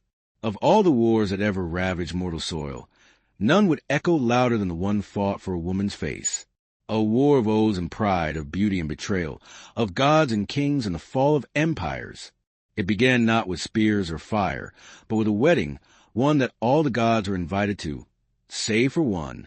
Eris, goddess of discord, wasn't welcome at the marriage of Peleus and Thetis. The sea nymph fated to bear a son greater than his father. In her fury, Eris cast into the feast a golden apple inscribed with 3 words that would shatter kingdoms. To the fairest. The apple was claimed by Hera, Athena, and Aphrodite, each believing herself most worthy of its gleam. To settle the dispute, they turned to a mortal shepherd prince, Paris, son of King Priam of Troy, who had been exiled to the hills after an omen foretold he would one day burn the city of his birth. The gods brought him to judgment on Mount Ida, and one by one they offered bribes. Hera promised kingship over all men. Athena pledged wisdom and victory in war. But Aphrodite, with a smile like soft thunder, offered him the love of the most beautiful woman in the world. Paris chose love, and thus Helen of Sparta, daughter of Zeus and later wife of Menelaus, was marked. She had many suitors in her youth, princes and kings from across Achaea, drawn not only by her beauty, but by the promise of bloodlines that reached Olympus. Her mortal father, King Tyndareus, feared the war her hand would spark. On the advice of Odysseus, he bound the suitors with a sacred oath that whoever won Helen, all the others would swear to defend that union, to punish any who dared violate it. The pact was made with laughter, but oaths once sealed bind more than men. They bind fate. Menelaus, brother to King Agamemnon of Mycenae, won her hand. Their rule in Sparta was just their kingdom strong. But when Paris came to visit under the pretense of peace and guest right, he saw Helen, and saw in her the prize Aphrodite had promised. Whether she went with him willingly or was taken remains a matter of song and shadow. The poets disagree, but when Paris sailed back across the Aegean, Helen was with him, and in that hour the war began. Menelaus raged. He called upon the oath, and all who had sworn it answered. Odysseus of Ithaca, clever and reluctant. Nestor, the old sage of Pylos. Ajax the Greater, son of Telamon, towering and grim. Ajax the Lesser, swift and fierce. Diomedes of Argos, brave and battle-hungry. Idomeneus of Crete, stalwart and steady. From all the corners of Hellas they came, kings, princes, and warlords. Only 2 held back.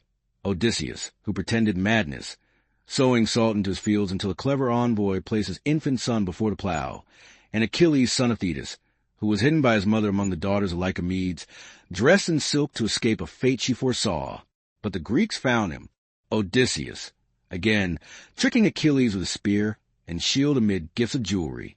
And the boy chose war. They gathered at Aulis, a fleet of 1,000 ships, bronze gleaming in sails like thunderclouds. But the winds did not rise. The ships sat idle, and the men grew restless. The sea soothsayers revealed that Artemis had been offended, perhaps by a boast, perhaps by a slain stag, and that only a great sacrifice would appease her. The name he spoke was Iphigenia, daughter of Agamemnon.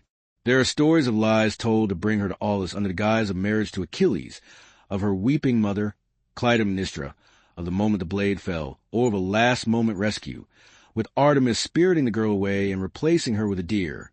But in most tellings, the blood was real, and the gods watched as the king killed his own child for the sake of war. The winds came. The fleet sailed east, and the world changed. The Greeks set foot on Trojan shores, not as raiders, but as judgment itself. For 10 years they would camp beneath the walls of Ilium, the great city ruled by Priam, defended by sons. Hector, noble and doomed. Paris, beautiful and weak, Deiphobus, Helenus, and the others. Zergochocid, Hera, Athena, and Poseidon stood with the Greeks.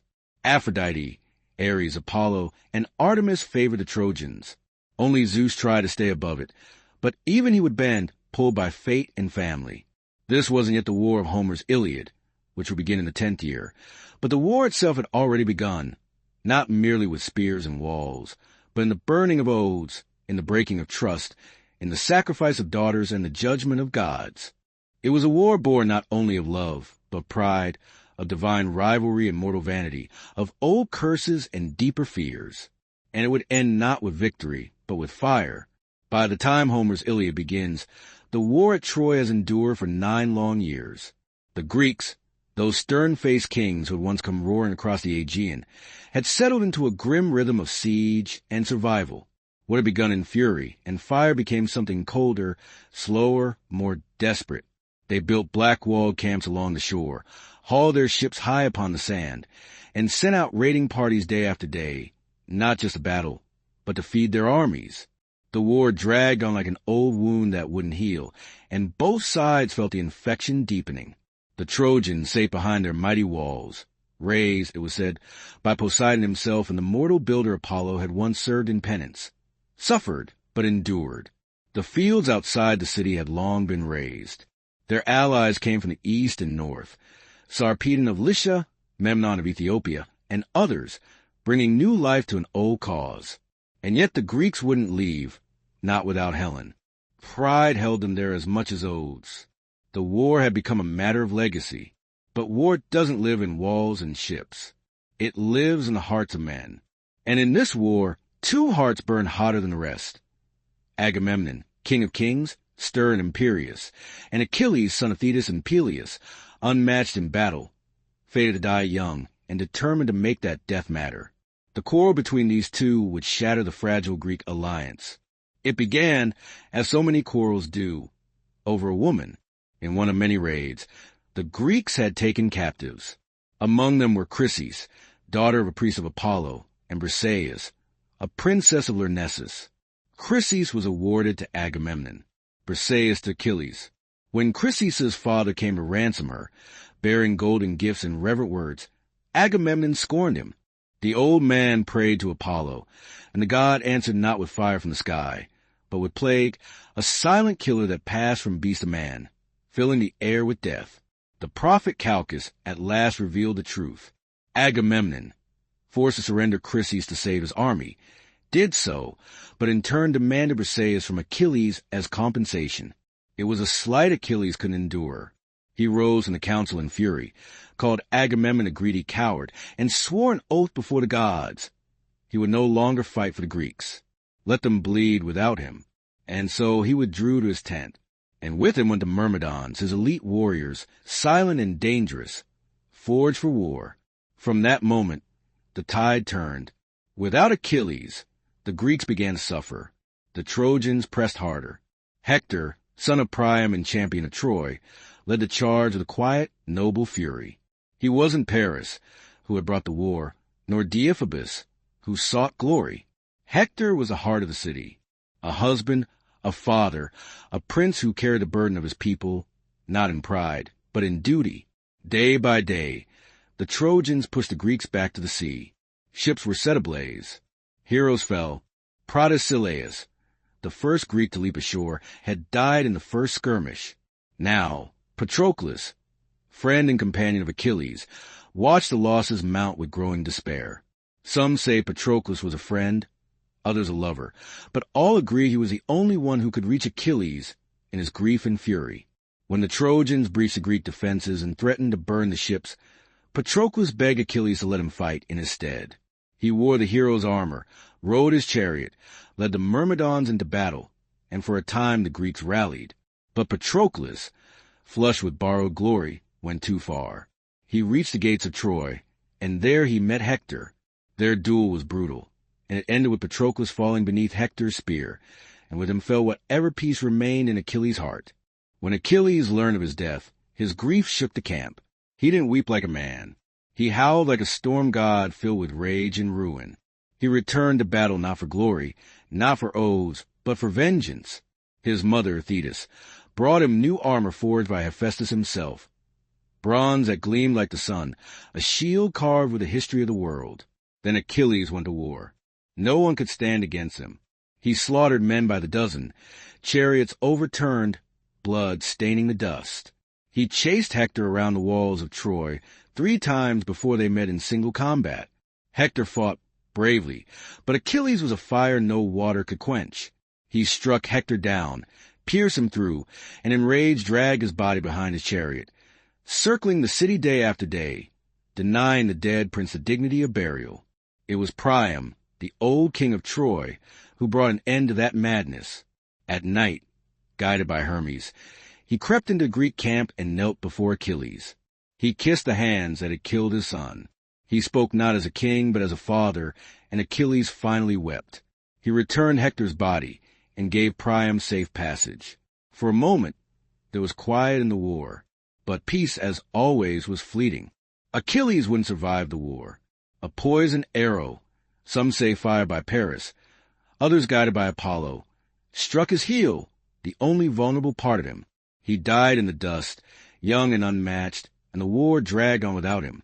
The Iliad ends not with the fall of Troy, but with a funeral and a shared grief. Yet the war still loomed. The gods weren't finished, nor were the Greeks. The wooden horse hadn't yet been carved. The gates hadn't yet opened, but the blood had been spilled, and the tide would soon turn. The war had bled the land dry. 10 years of siege had turned warriors into husks, kings into ghosts, and heroes into memories. Troy, once golden, stood behind its walls like an old lion surrounded by wolves.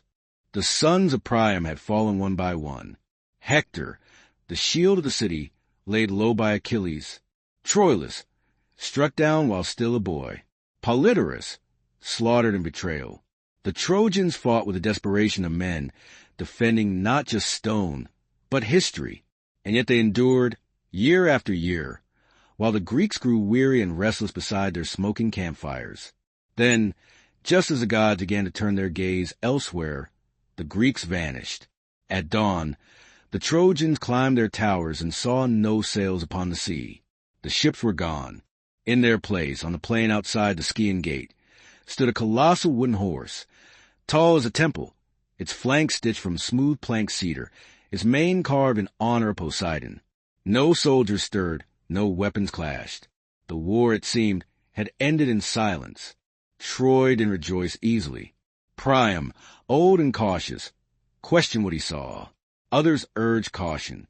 But it was Sinon, a cunning Greek left behind, who broke the city's fate wide open. Pretending to be a deserter, he spun a tale so clever it might have come from Odysseus's own mouth. The horse, he said, was an offering to Athena, a peace token left behind after the Greeks had sailed away. If the Trojans brought it into their city, it would guarantee their dominance for generations. But if they dared destroy it, ruin would follow. Only Laocoon, priest of Poseidon, spoke the truth.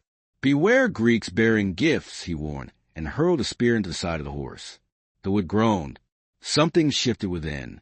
But in that moment, as if the gods themselves had tired of warning men, a pair of sea serpents, great and coiled, with eyes like burning coals, rose from the surf and crushed Laocoon and his sons in their coils. The people, seeing this, called a sign. Troy had refused the gods' gift once before. They wouldn't do so again. With ropes and wheels, with cheers and hymns, they brought the horse inside their walls. That night, while the city feasted and the fires died down to embers, a trap door in the belly of the beast opened with a groan like thunder. Out came Odysseus, Menelaus, Neoptolemus, Diomedes, and others, hand-picked for cruelty and cunning. At the same hour, the Greek fleet, hidden on the nearby island of Tenedos, returned silently under cover of night. Troy slept. What followed wasn't war. It was slaughter. Neoptolemus, the son of Achilles, stormed through the palace like a black wind. He killed Priam at the altar of Zeus, the old king's blood soaking the stones. Cassandra, daughter of Priam and cursed prophetess, was dragged screaming from the temple of Athena, her warnings once again unheard. Hecuba, queen of Troy, watched her sons die and her city burn. The Greeks showed no mercy. Astyanax, Hector's infant son, was thrown from the walls so no heir might one day rise. Temples were desecrated, women taken, and the city of Troy, once the pride of Asia, was given to flame. Helen, whose face had launched 1,000 ships, was found in the palace. Some say she wept and begged for forgiveness. Others say she stood proud, untouched by grief. Menelaus, blade in hand, looked into her eyes and dropped the sword. He took her back to Sparta, and the war at last claimed its final victory. When dawn rose over the plain, nothing remained but smoke and ash. The walls had fallen. The gods turned their eyes away. But the war didn't end cleanly. The victors carried their own curses. Ajax the Lesser, who raped Cassandra in Athena's temple, was drowned at sea. Agamemnon, returning home with Cassandra as a concubine, was murdered in his bath by his wife Clytemnestra. The house of Atreus bled on. Menelaus and Helen returned to Sparta, but their names were never clean again. Diomedes, Nestor, and others wandered into obscurity or exile.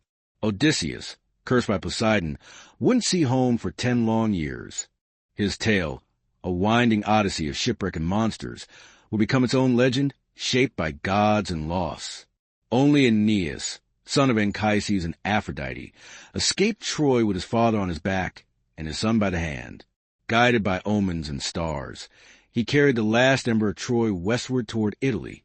From his blood, so the Romans would later claim, came Romulus, Remus, and an empire even mightier than Troy. The fall of Troy was not just the end of the city.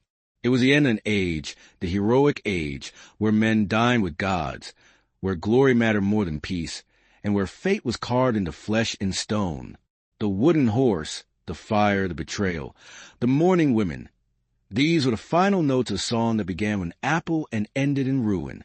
The walls that had defied 10 years of siege fell in a single night, and the ashes of Troy drifted out to sea, borne on winds that didn't care who had won. The fall of Troy wasn't the end of the story, but the beginning of another kind of tragedy, one not fought in open fields or high-walled cities, but on dark seas, in storm-tossed isles, and in the crumbling halls of once proud kings. For those who survived the war, the journey home would prove far more perilous than the war itself. The gods, unappeased by the sack of Troy, turned their fury against the victors. The winds that had once carried them to war now scattered them, like leaves across the face of the world. Agamemnon, the High King, returned first, or so it seemed. He sailed with Cassandra, the Trojan prophetess taken as a concubine, and brought with him spoils, stories, and the shadow of a crime. The gods hadn't forgotten the sacrifice of Iphigenia, his daughter, slain to appease Artemis before the war began. And in Mycenae, Clytemnestra, queen, mother, and widow in all but name, hadn't forgotten either. She had taken a lover in Agamemnon's absence, Aegisthus, a cousin with his own score to settle, descended from the cursed house of Atreus. Together, they plotted murder beneath the roof Agamemnon had built. When the king returned triumphant but weary, he walked into his palace as into a trap. Some say he was stabbed in the bath. Others that Clytemnestra wrapped in a robe and struck him down with an axe. Cassandra died too, screaming in a tongue none would hear, murdered at the threshold of a foreign land. Clytemnestra, bloodied and unrepentant, stood over her husband's body and claimed the act as justice. In that house, vengeance had become tradition. In time, vengeance came again. Orestes, son of Agamemnon and Clytemnestra, returned from exile and slew both his mother and her lover, urged on by Apollo and hounded by the Furies, ancient goddesses who punished kinslain with madness. His was a tale of blood and absolution, one that would echo in Athenian courts and myths for generations. But his wasn't the only path home, twisted by divine hands. Menelaus and Helen wandered long across the sea, driven southward to Egypt by contrary winds. Some versions say that Helen, who went to Troy, was only a phantom, and the real woman had remained in Egypt the whole time, waiting, uneged, while a war raged for her shadow. Others say she went willingly with Paris, and that Menelaus forgave her, wearied by war and longing for peace. They returned to Sparta at last and ruled together in uneasy silence. But Helen's name, once a poem, had become a curse, and Sparta would never again rise as high as the day she left. But it was Odysseus whose journey became the most storied, the the most sorrowful, the most enduring.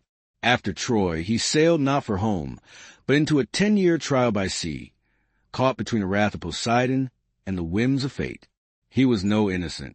Odysseus had contrived a wooden horse and led the sack of Troy, and in doing so, had desecrated temples and angered gods.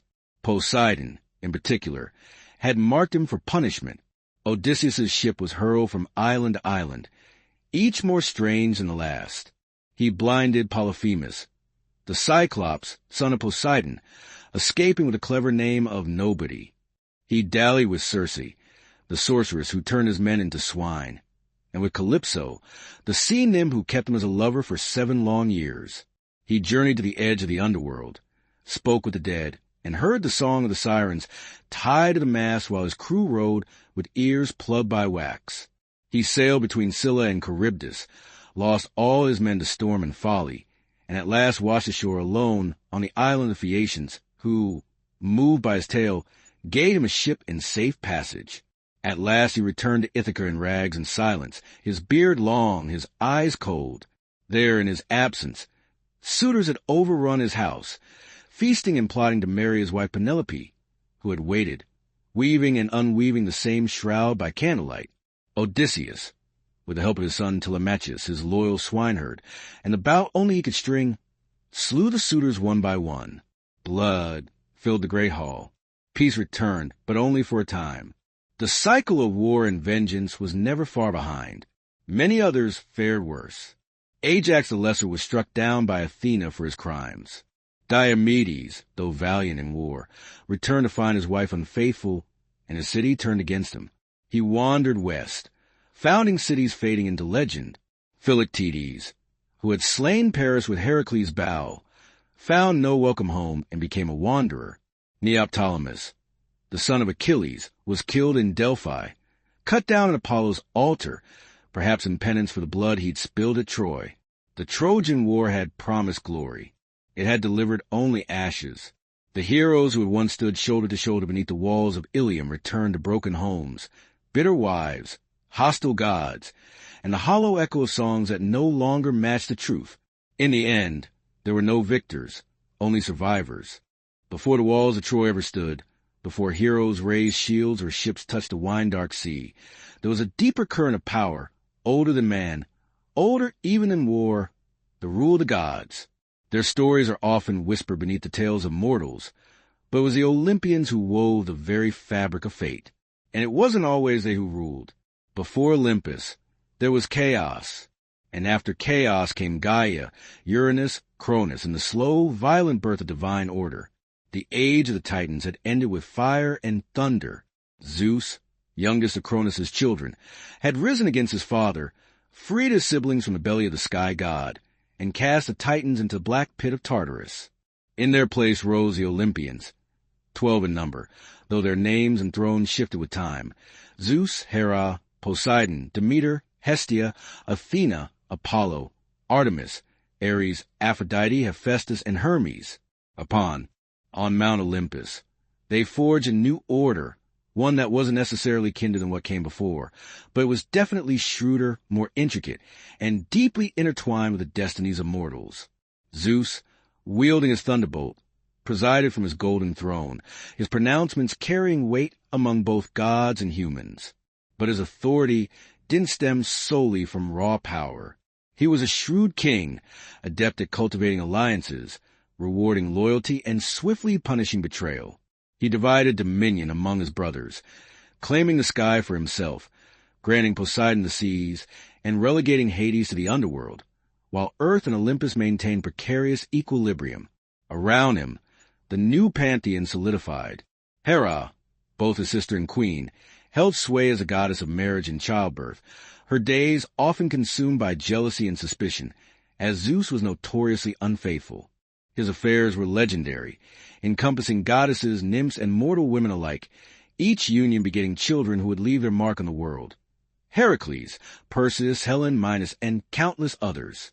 Hera, ever vigilant, relentlessly pursued his lovers and their offspring with a cold, enduring fury. Beside them stood Athena, not born from a womb, but sprung forth fully formed in armor from Zeus's very skull, the goddess of wisdom and strategic warfare. She favored mortals who prioritized intellect over brute strength, Odysseus above all others, and guided cities like Athens to flourish under principles of law and reason. Unlike Ares, who reveled in carnage, Athena's warfare was disciplined and precise. Her presence defined the Olympian era as one valuing intellect as much as might. Apollo and Artemis, the twin offspring of Leto, brought light and shadow in equal measure. Apollo, radiant with golden hair, governed prophecy, music, and healing.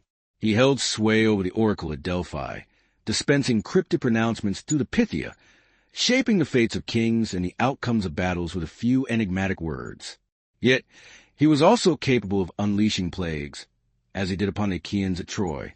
Artemis, his sister, roamed the untamed forests, untouched by men, a huntress and protector of wild creatures. She sought no permission and offered no forgiveness to those who dared to trespass in her sacred groves. Demeter, the goddess of the harvest, ensured the earth's fertility, except when her daughter Persephone was abducted by Hades. Consumed by grief, Demeter allowed the crops to wither, and from her sorrow, the seasons were born. Her myth resonated through every field, every frigid winter and blossoming spring, a cycle of mourning and renewal. Aphrodite, rumored by some to have emerged from the sea foam where Uranus's severed flesh landed, ruled over love and desire. Her beauty drove both gods and mortals to distraction, ensnaring hearts in both ruin and pleasure. In the halls of Olympus, she was wedded to Hephaestus, the lame smith god, but she gave her heart and body to Ares, the god of war. Together, they embodied the volatile nature of passion and conflict. Hermes, the swift-footed son of Zeus, traversed the realms as messenger, thief, and conductor of souls. He was the god of boundaries, both their guardian and their transgressor. No door remained closed to Hermes. He moved freely from Olympus to Hades, from banquets to battlefields, a perpetual smile gracing his lips. This new pantheon didn't rule in silence or isolation. The Olympians weren't aloof creators. They were actively involved, meddling, playing favorites, and waging subtle wars to the hands of mortals. Unlike the Titans, who embodied elemental forces, the Olympians mirror human nature, magnified to a divine scale. Their loves were complicated, their grudges everlasting, their pride boundless. They offered aid and obstruction as their whims dictated. Cities were founded in their honor, sacrifices burned to secure their favor, oracles proclaimed their will, and every household kept a flame burning for Hestia, goddess of the hearth, who asked for little and bestowed peace in return. Yet, beneath all their grandeur lay a persistent truth. Their power, though immense, was not absolute. They could be bound by oaths, outwitted by mortals, and undone by the passage of time. Even Zeus, in his glory, was haunted by the same fear that had doomed his father, that one day a child of his would rise to overthrow him. His union with Thetis was abandoned for this very reason. She was instead given in marriage to the mortal Peleus, so that Achilles, her son, would meet an early death and not become a threat. In this respect, the Olympians were no different from humans. They feared loss, clung to their thrones, and fought to maintain their dominion. But for a time, they reigned supreme, their names etched into every marble temple, their deeds celebrated in every song, their symbols emblazoned on shields and coins. The age of heroes had passed, but the gods still held sway over the world of men. And yet, from distant lands and whispered prophecies, a faint echo of change arose. New gods stirred beyond the horizon. The temples would not remain full forever, but for now, Olympus still stood. The Olympians were mighty, but they were not without challengers. Even as temples dedicated to Zeus reached toward the heavens, and Athena's wisdom enlightened the minds of city-states, darker gods walked the earth, gods of wine and madness, of death and rebirth, of things not carved into public altars, but whispered in secret groves and torchlit caves. Chief among them was Dionysus, the last to take a seat on Olympus, and the only one who truly bridged the gap between the divine and the untamed. Dionysus was no ordinary god. His very birth defied the laws of nature and propriety. He was the son of Zeus and Semele, a mortal princess of Thebes.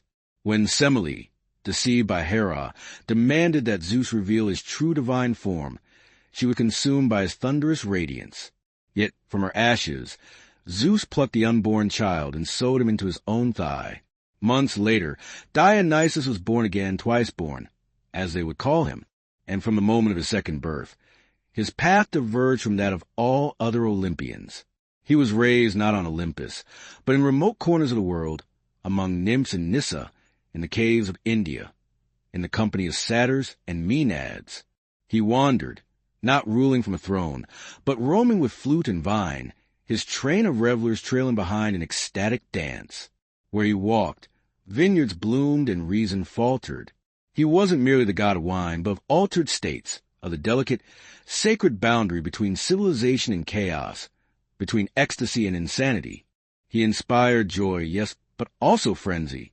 And in frenzy, men and women alike might forget who they were. His arrival in Greece was met with resistance. Cities mocked his rites. Kings forbade his worship. One by one, he punished them. In Thebes, his mother's homeland, the young god returned, disguised as followers stirring unrest with drums and cries. Pentheus, the rigid king, attempted to suppress the madness. He arrested Dionysus, scoffed at the wild rites, and sought to spy on the women of the hills. But the god lured him into the woods dressed as a woman, and there, in a trance of divine madness, his own mother, Agave, led the maenads and tearing him limb from limb. Only when she returned to the city with her sons head on a thyrsus did the spell break, and the lesson settled like a shadow over all of Thebes. Dionysus was a god of theater as well as intoxication, of masks and performance, of truths hidden within lies. His festivals became the heart of Greek drama, where comedies and tragedies alike were performed in his honor. Through masks and songs, the Greeks gave shape to fears and desires they dared not speak aloud. To worship Dionysus was not to bow before power, but to surrender to it completely. And with Dionysus came something new to the Greek world, mystery cults, religions of initiation, secrecy, and rebirth. Unlike the formal rites of Olympus, mystery cults promised something personal. In the Eleusinian mysteries, followers of Demeter and Persephone reenacted the story of descent and return of a daughter lost to death and found again. The Orphics, followers of the poet-mystic Orpheus, spoke of Dionysus as a god torn apart and resurrected, a god whose suffering brought wisdom and whose rites promised freedom from the cycle of rebirth. These mysteries didn't reject the Olympians, but they moved beneath them quieter and deeper. They offered hope where the thundering gods gave only lore. They whispered of a soul that could endure, that could transcend the mortal body. And in that promise, the old certainties began to tremble. Even on Olympus, the cracks began to show. The gods feuded more bitterly. Ares and Athena vied for the hearts of warriors. Apollo fell in love too often and too fatally. Hyacinthus, Daphne, Caronis, leaving death and transformation in his wake. Aphrodite, jealous and capricious, punished mortals for the very desires she stirred. The gods began to resemble the mortals they ruled, proud, fickle, wounded, and lost. In Dionysus, the Olympian order met its mirror and its undoing. He was divine, and yet lived as a wanderer. He brought joy, yet left madness. He tore down kings and raised up peasants. And, most importantly, he changed the nature of divinity itself. The gods were no longer aloof and eternal. Through mystery, through ritual, through wine and song and madness, mortals could feel the breath of God within them, not in temples, but in themselves. And somewhere in the distance, beyond the wine-dark seas and the marble columns, new gods stirred. Rome was rising, the world was changing, and Olympus, for all its thrones and thunders, could already feel the wind shifting on the mountaintop. The Olympians, for all their immortality and glory, didn't confine their stories to the high halls of Olympus. They descended time and again into the world of men as lovers, tempters, warriors, or punishers. They mingled with mortals and left behind not just oracles or omens, but children. These children of gods and mortals, demigods, were born into a world that neither fully embraced them nor could ever fully contain them. Some became kings, others monsters, but a few became legends, their stories lasting longer than the walls of Troy, or even the temples of the gods who sired them. Foremost among these was Heracles, the son of Zeus and Alcmene, a mortal queen of Thebes. His conception was marked by trickery. Zeus came Alcmene in the guise of her husband, drawing out the night so that it lasted twice as long. From that deception, Heracles was born, already shadowed by Hera's wrath. For Hera, the queen of heaven, could never abide her husband's infidelities, and she made the life of Heracles a crucible of torment. While still in his cradle, she sent serpents to kill him, and the infant strangled him with his bare hands. Heracles grew into a man of impossible strength, but it wasn't brute force that defined his legend. It was penance. In a fit of divinely sent madness, Hera's vengeance again, he killed his wife and children. Racked by grief, he sought purification at the Oracle of Delphi. There, he was told to serve Eurystheus, a petty king, and complete 12 labors, each more impossible than the last. He wrestled the Nemean lion, whose hide no blade could pierce. He slew the Lernaean hydra, cauterizing each writhing neck.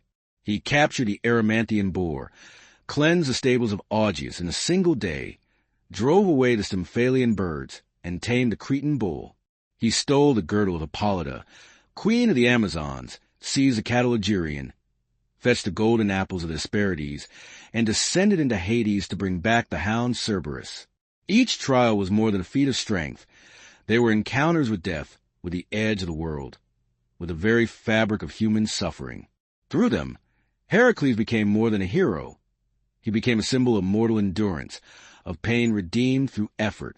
At his death, poisoned by a robe soaked in the blood of a centaur, he built his own funeral pyre and climbed atop it, mortal no longer. The gods took him to Olympus, where even Hera at last accepted him as divine. He became the only mortal to join the pantheon, a god forged in agony. Yet Heracles wasn't the first demigod, nor the only one whose story shaped the fate of mortals. Long before him came Perseus, another son of Zeus, born of Danae, who was imprisoned in a bronze tower because of a prophecy that her child would kill her father. But fate, once set in motion, cannot be locked away. Zeus came to her not as a man, but as a shower of gold, and from that union, Perseus was born. Abandoned at sea in a chest, mother and child survived and were taken in by a kind fisherman.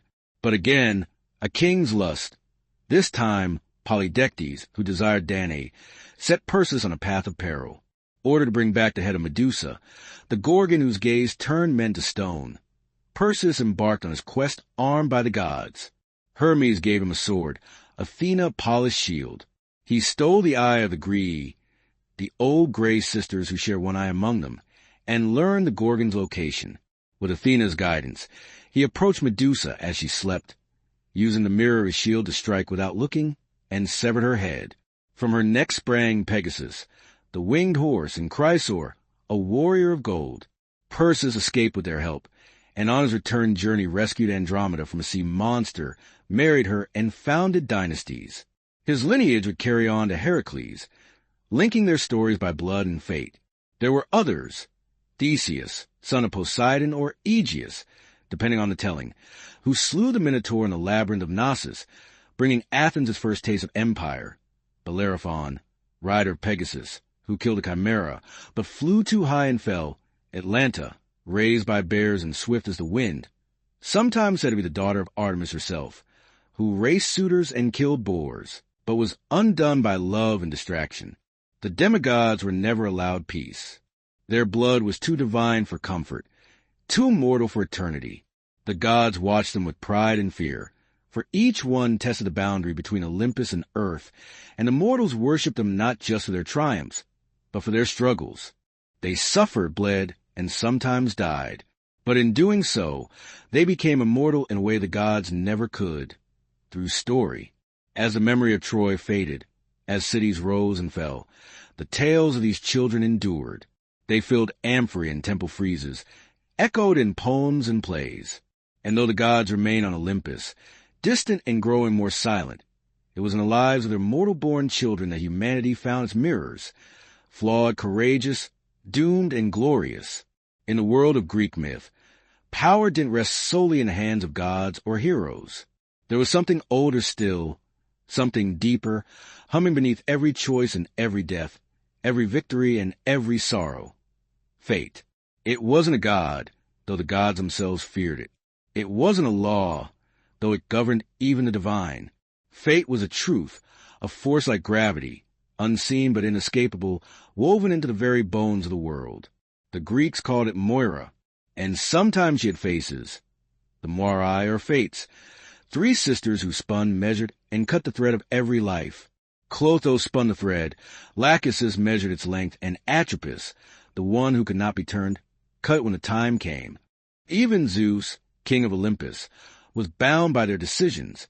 He might thunder and plead, but if Atropos raised her shears, no power in heaven or earth could stay her hand. And so, if fate ruled all, what hope had man? The answer lay in omens and oracles, the strange, subtle language of the gods, and the signs sent to those who dared to read them. The Greeks didn't believe they could change their fates, but they believed they might understand them. To see the future was to brace oneself against it, to try, perhaps vainly, to prepare the soul.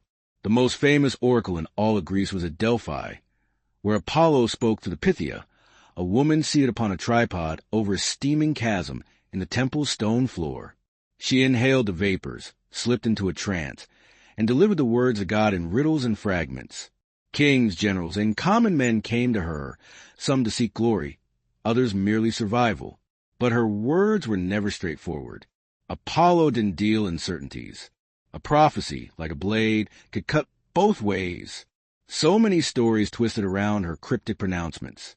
Croesus, king of Lydia, asked the oracle if he should wage war on the Persians. She told him that if he crossed the river, he would destroy a great empire. He didn't realize the empire would be his own. Oedipus was told he would kill his father and marry his mother. His parents tried to thwart the prophecy by abandoning him. He, in turn, fled a supposed home to avoid fulfilling it, only to walk straight into its jaws. The oracle, as always, had been correct. It was men's misinterpretation that doomed them. There were other oracles, too.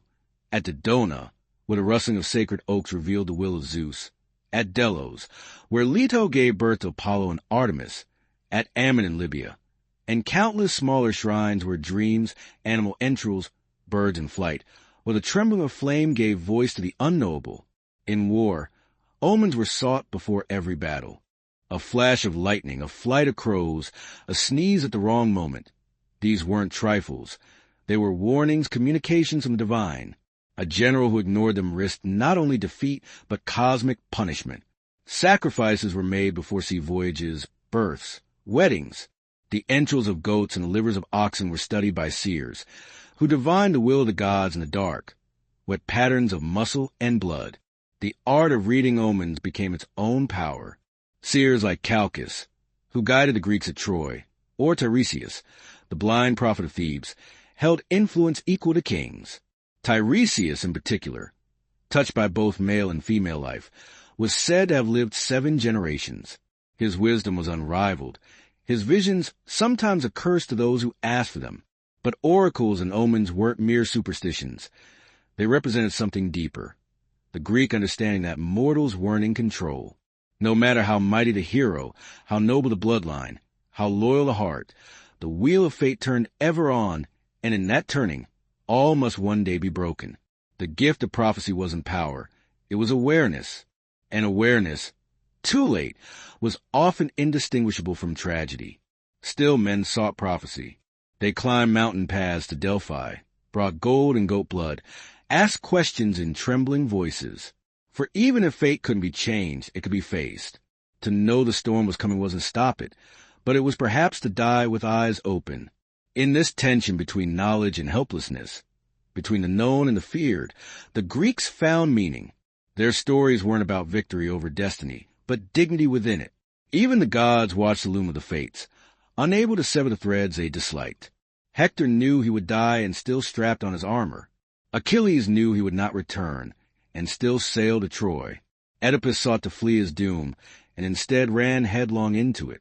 And the Pythia kept breathing year after year, whispering riddles in the smoke, her voice the cold breath of a world that had already decided what was to come. To the ancient Greeks, death wasn't the end of the story, but merely the end of breath. What followed wasn't heaven or hell in the Christian sense, but a realm both more neutral and more ancient, a land beneath the earth where all the dead, great and small, noble and villainous, made their final journey. This place was Hades, named for God who ruled it. And though it bore no flames, no pitchforks, no horned demons, it inspired a dread so deep that mortals seldom spoke the god's name aloud. They called him instead Pluton, the wealthy one, for all riches, all veins of silver and gold, came from beneath the earth, and so too did the dead. The geography of the underworld was shaped not by logic, but by myth and memory.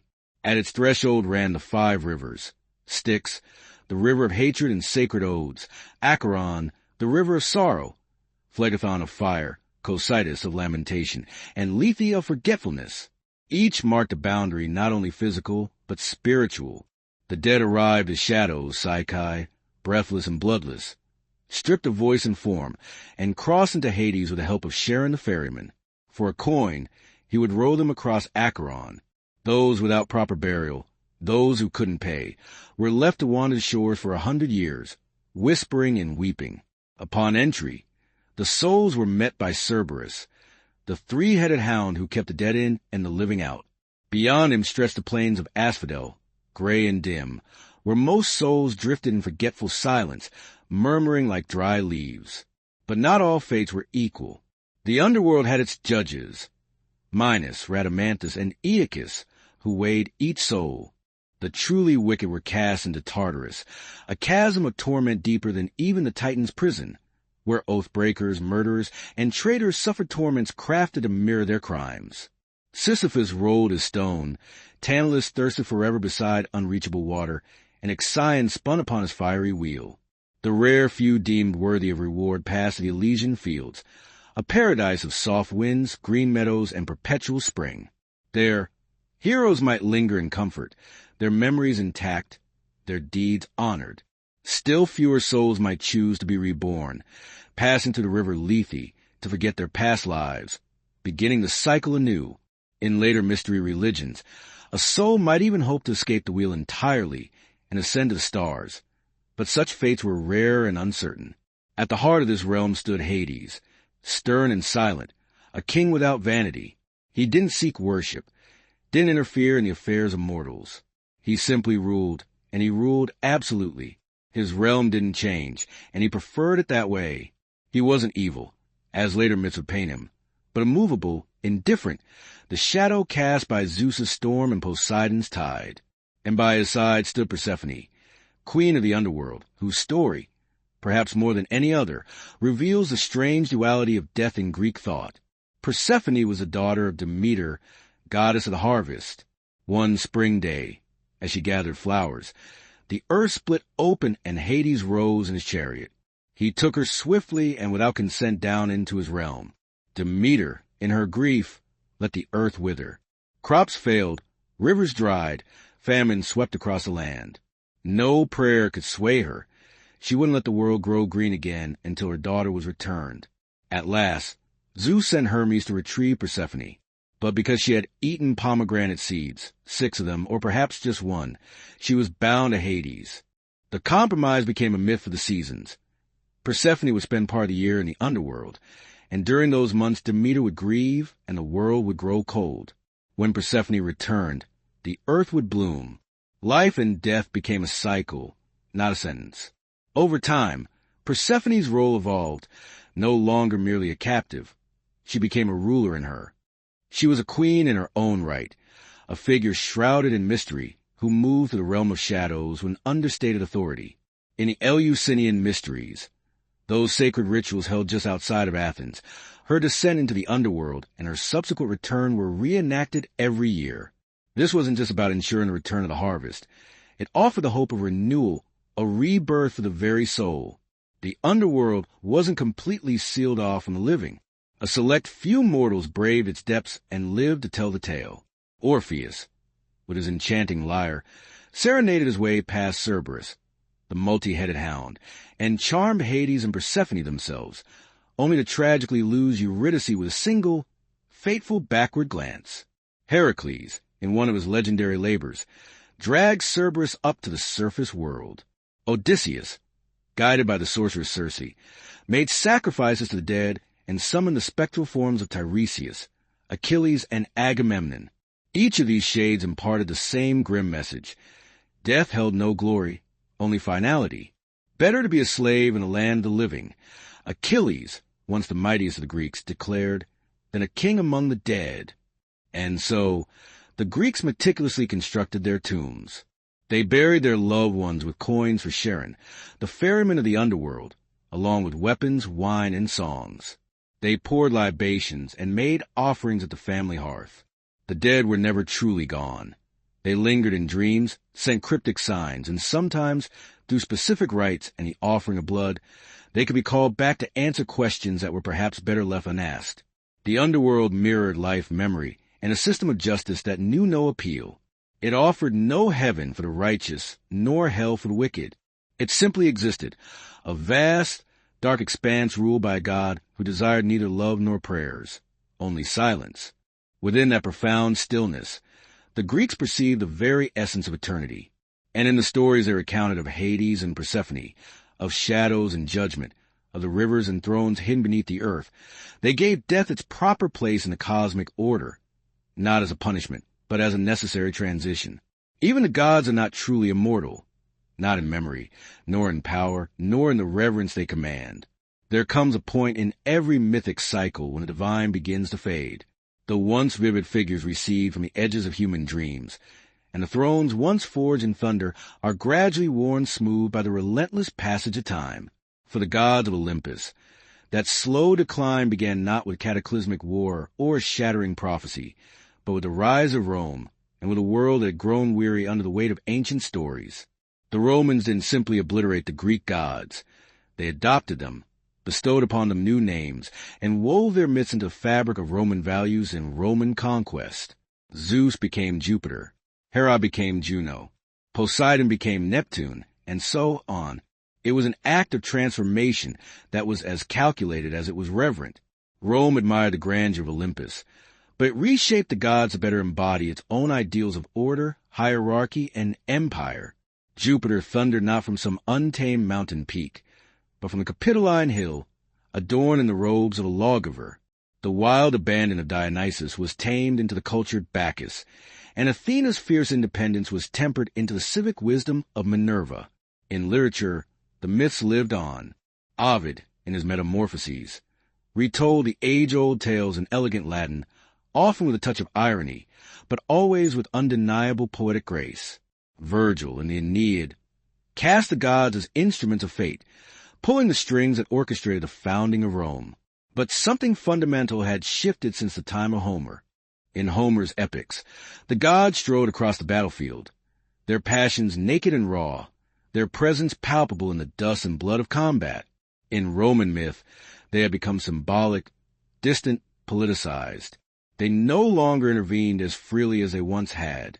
They had become themes, motifs, more than tangible presences.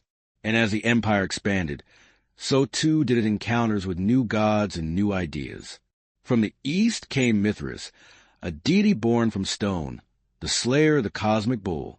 From Egypt came Isis, a mother of magic and life, veiled in silks and secrets. And from Judea came a single, invisible god, one who forbade the creation of images, scorned idols, and made no room for divine siblings or thunder-wielding kings. These new cults didn't simply compete with the Olympians. They undermined the very foundation of Greek belief, where the old gods ruled through appetite and a rigid hierarchy. These new faiths offered moral clarity, unity, and the promise of salvation. Simultaneously, philosophy began to erode the mythic world from within. Thinkers like Xenophanes had long ridiculed the notion of gods shaped in the image of men, arguing that if oxen had gods, they too would look bovine. Plato admired the beauty of myth, but questioned its literal truth, suggesting that the gods must be perfect and good, not the jealous, lustful figures who squabbled on Mount Olympus. Epicurus declared that the gods existed, but that they took no interest in human affairs, and that fear of divine punishment was nothing more than a superstition to be discarded. Even Stoicism, with its strict ethical code, saw divinity not in individual figures, but in reason itself, the logos that govern all things. By the time the imperial cult arose, when emperors were declared divine and altars were built to mortal men, The line between myth and politics had completely blurred. The gods of old became mere symbols. Their temples were maintained more out of tradition than genuine belief. Farmers still left offerings to Demeter, and sailors still prayed to Poseidon, but fewer and fewer people truly believed that the gods walked among them. The flame on Mount Olympus had not yet been extinguished, but it flickered weakly. And then came the final blow, not from a rival cult, but from a revolution of faith. Christianity, once a fringe sect of persecuted believers, began to spread rapidly across the empire, carried not by the sword, but by the power of the word. Its God was unseen, singular, and omnipotent. Its stories were not of love affairs and vengeance, but of sin and salvation. In time, its churches replaced the ancient temples. Its hymns drowned out the old laments. Its priests denounced the Olympians as demons or mere figments of imagination. By the reign of Theodosius I, pagan temples were closed by law. The Olympic Games were abolished, and the rites of sacrifice were outlawed. The gods offered no resistance. There was no final war between Zeus and Christ, no divine siege of Jerusalem or Rome. The Olympians simply faded away, like the last light of a long day. Their statues stood weathered and silent. Their altars grew cold. The marble columns cracked, and ivy crept up the walls where priests had once stood. The myths remained, but as literature, not as a living faith. Children learned about Heracles in schools, not in shrines. Artists painted Athena, but did not pray to her. The gods who had once commanded storms and shaped destinies were now relegated to the realm of stories. Beautiful, strange, haunting, and yet they endured. Even as their temples crumbled, they lived on in whispers, in poetry, in the architecture of the Western imagination. They resurfaced in Renaissance paintings, in Enlightenment philosophy, in romantic epics, and in modern retellings. They became archetypes of war and wisdom, of love and betrayal, of hubris and glory. The Greeks had given them human faces, and in doing so, they had made them eternal in a different way. Though the temples fell and the oracles fell silent, the myths of Olympus did not die. They became echoes, faint at first, like the distant strumming of a lyre carried on the wind, then louder as time passed, as the world once again began to listen. For myths, unlike kingdoms, are not bound by stone and sword. They endure in a realm of imagination, and it is there that the gods have always found a way to return. During the long centuries of Christian dominance in Europe, the gods were not worshipped, but neither were they forgotten. Monks and scholars painstakingly copied ancient texts, sometimes grudgingly preserving the works of Homer and Hesiod, Euripides and Sophocles, even as they condemned the beliefs these works once sustained. The old stories survived not in temples, but in libraries, tucked away between sermons and treatises, waiting. And then came the Renaissance, that great turn of the wheel, when Europe looked backward in order to move forward. In the courts of Florence, in the chapels of Rome, in the minds of thinkers like Petrarch and Erasmus, the gods rose again, not as deities, but as symbols of human nature. Painters draped Aphrodite in seashells and shimmering light. Sculptors gave Apollo his bow and his grace. Poets invoked the muse once more. Myth was reborn in marble and on canvas, not altars or amid the burning of incense. The gods no longer ruled the sky, but they reigned supreme in the world of art. In the age of enlightenment, reason challenged superstition, and yet the myths endured. They were studied, translated, dissected. To Voltaire, they were allegories. To Goethe, they were mirrors of the soul. Romanticism followed, and with it, a return to the emotional, the tragic, the sublime. Writers looked Oedipus and Antigone, to Orpheus and Eurydice, and found within their stories eternal questions. What is fate? What is love? What does it truly mean to be human? Then came the modern age. Myth was no longer confined to the halls of classical study. It appeared in literature, in cinema, in psychology, even in comic books. Carl Jung saw the gods as archetypes residing within the human mind, eternally re-emerging. James Joyce wove them into the very streets of Dublin. Rick Riordan reimagined them for school children in Manhattan. In Marvel and DC Comics, the gods walked again, not in robes and sandals, but in armor and spandex. And always in the background there remained the old tales unchanged. Odysseus, still sailed the wine-dark sea. Heracles still labored to complete his 12 tasks. Persephone still rose each spring, bringing life back to the world. They were not forgotten. They were simply translated, generation after generation, into new forms, new languages, new dreams. Because myth is not fixed. It is a living memory, constantly shaped by those who carry it. What the Greeks gave us was not just a pantheon of gods, but a framework, a way to explain the world, to grapple with death, to honor beauty, to understand the self. Their gods were flawed, yes, but gloriously so. In them, we saw not perfection, but potential, the agony of choice, the thrill of risk, the pain of hubris, and the comfort of ritual. They told us what we might become and what we must fear. Even now, in a world of science and silence, the myths still murmur. You hear them in stories of chosen heroes and fallen stars, in the slow turning of the seasons. A girl descends into darkness, and spring waits patiently for her return. A king defies prophecy and loses everything. A mother grieves the son. The faces may change, but the truths remain the same. The gods may have left Mount Olympus, but they have never truly left us.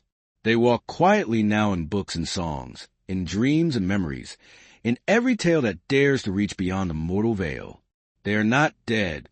They have simply moved on. And now the story ends. The winds on Mount Olympus are cold. The torches in Delphi have turned to ash. But the myths remain. Good night.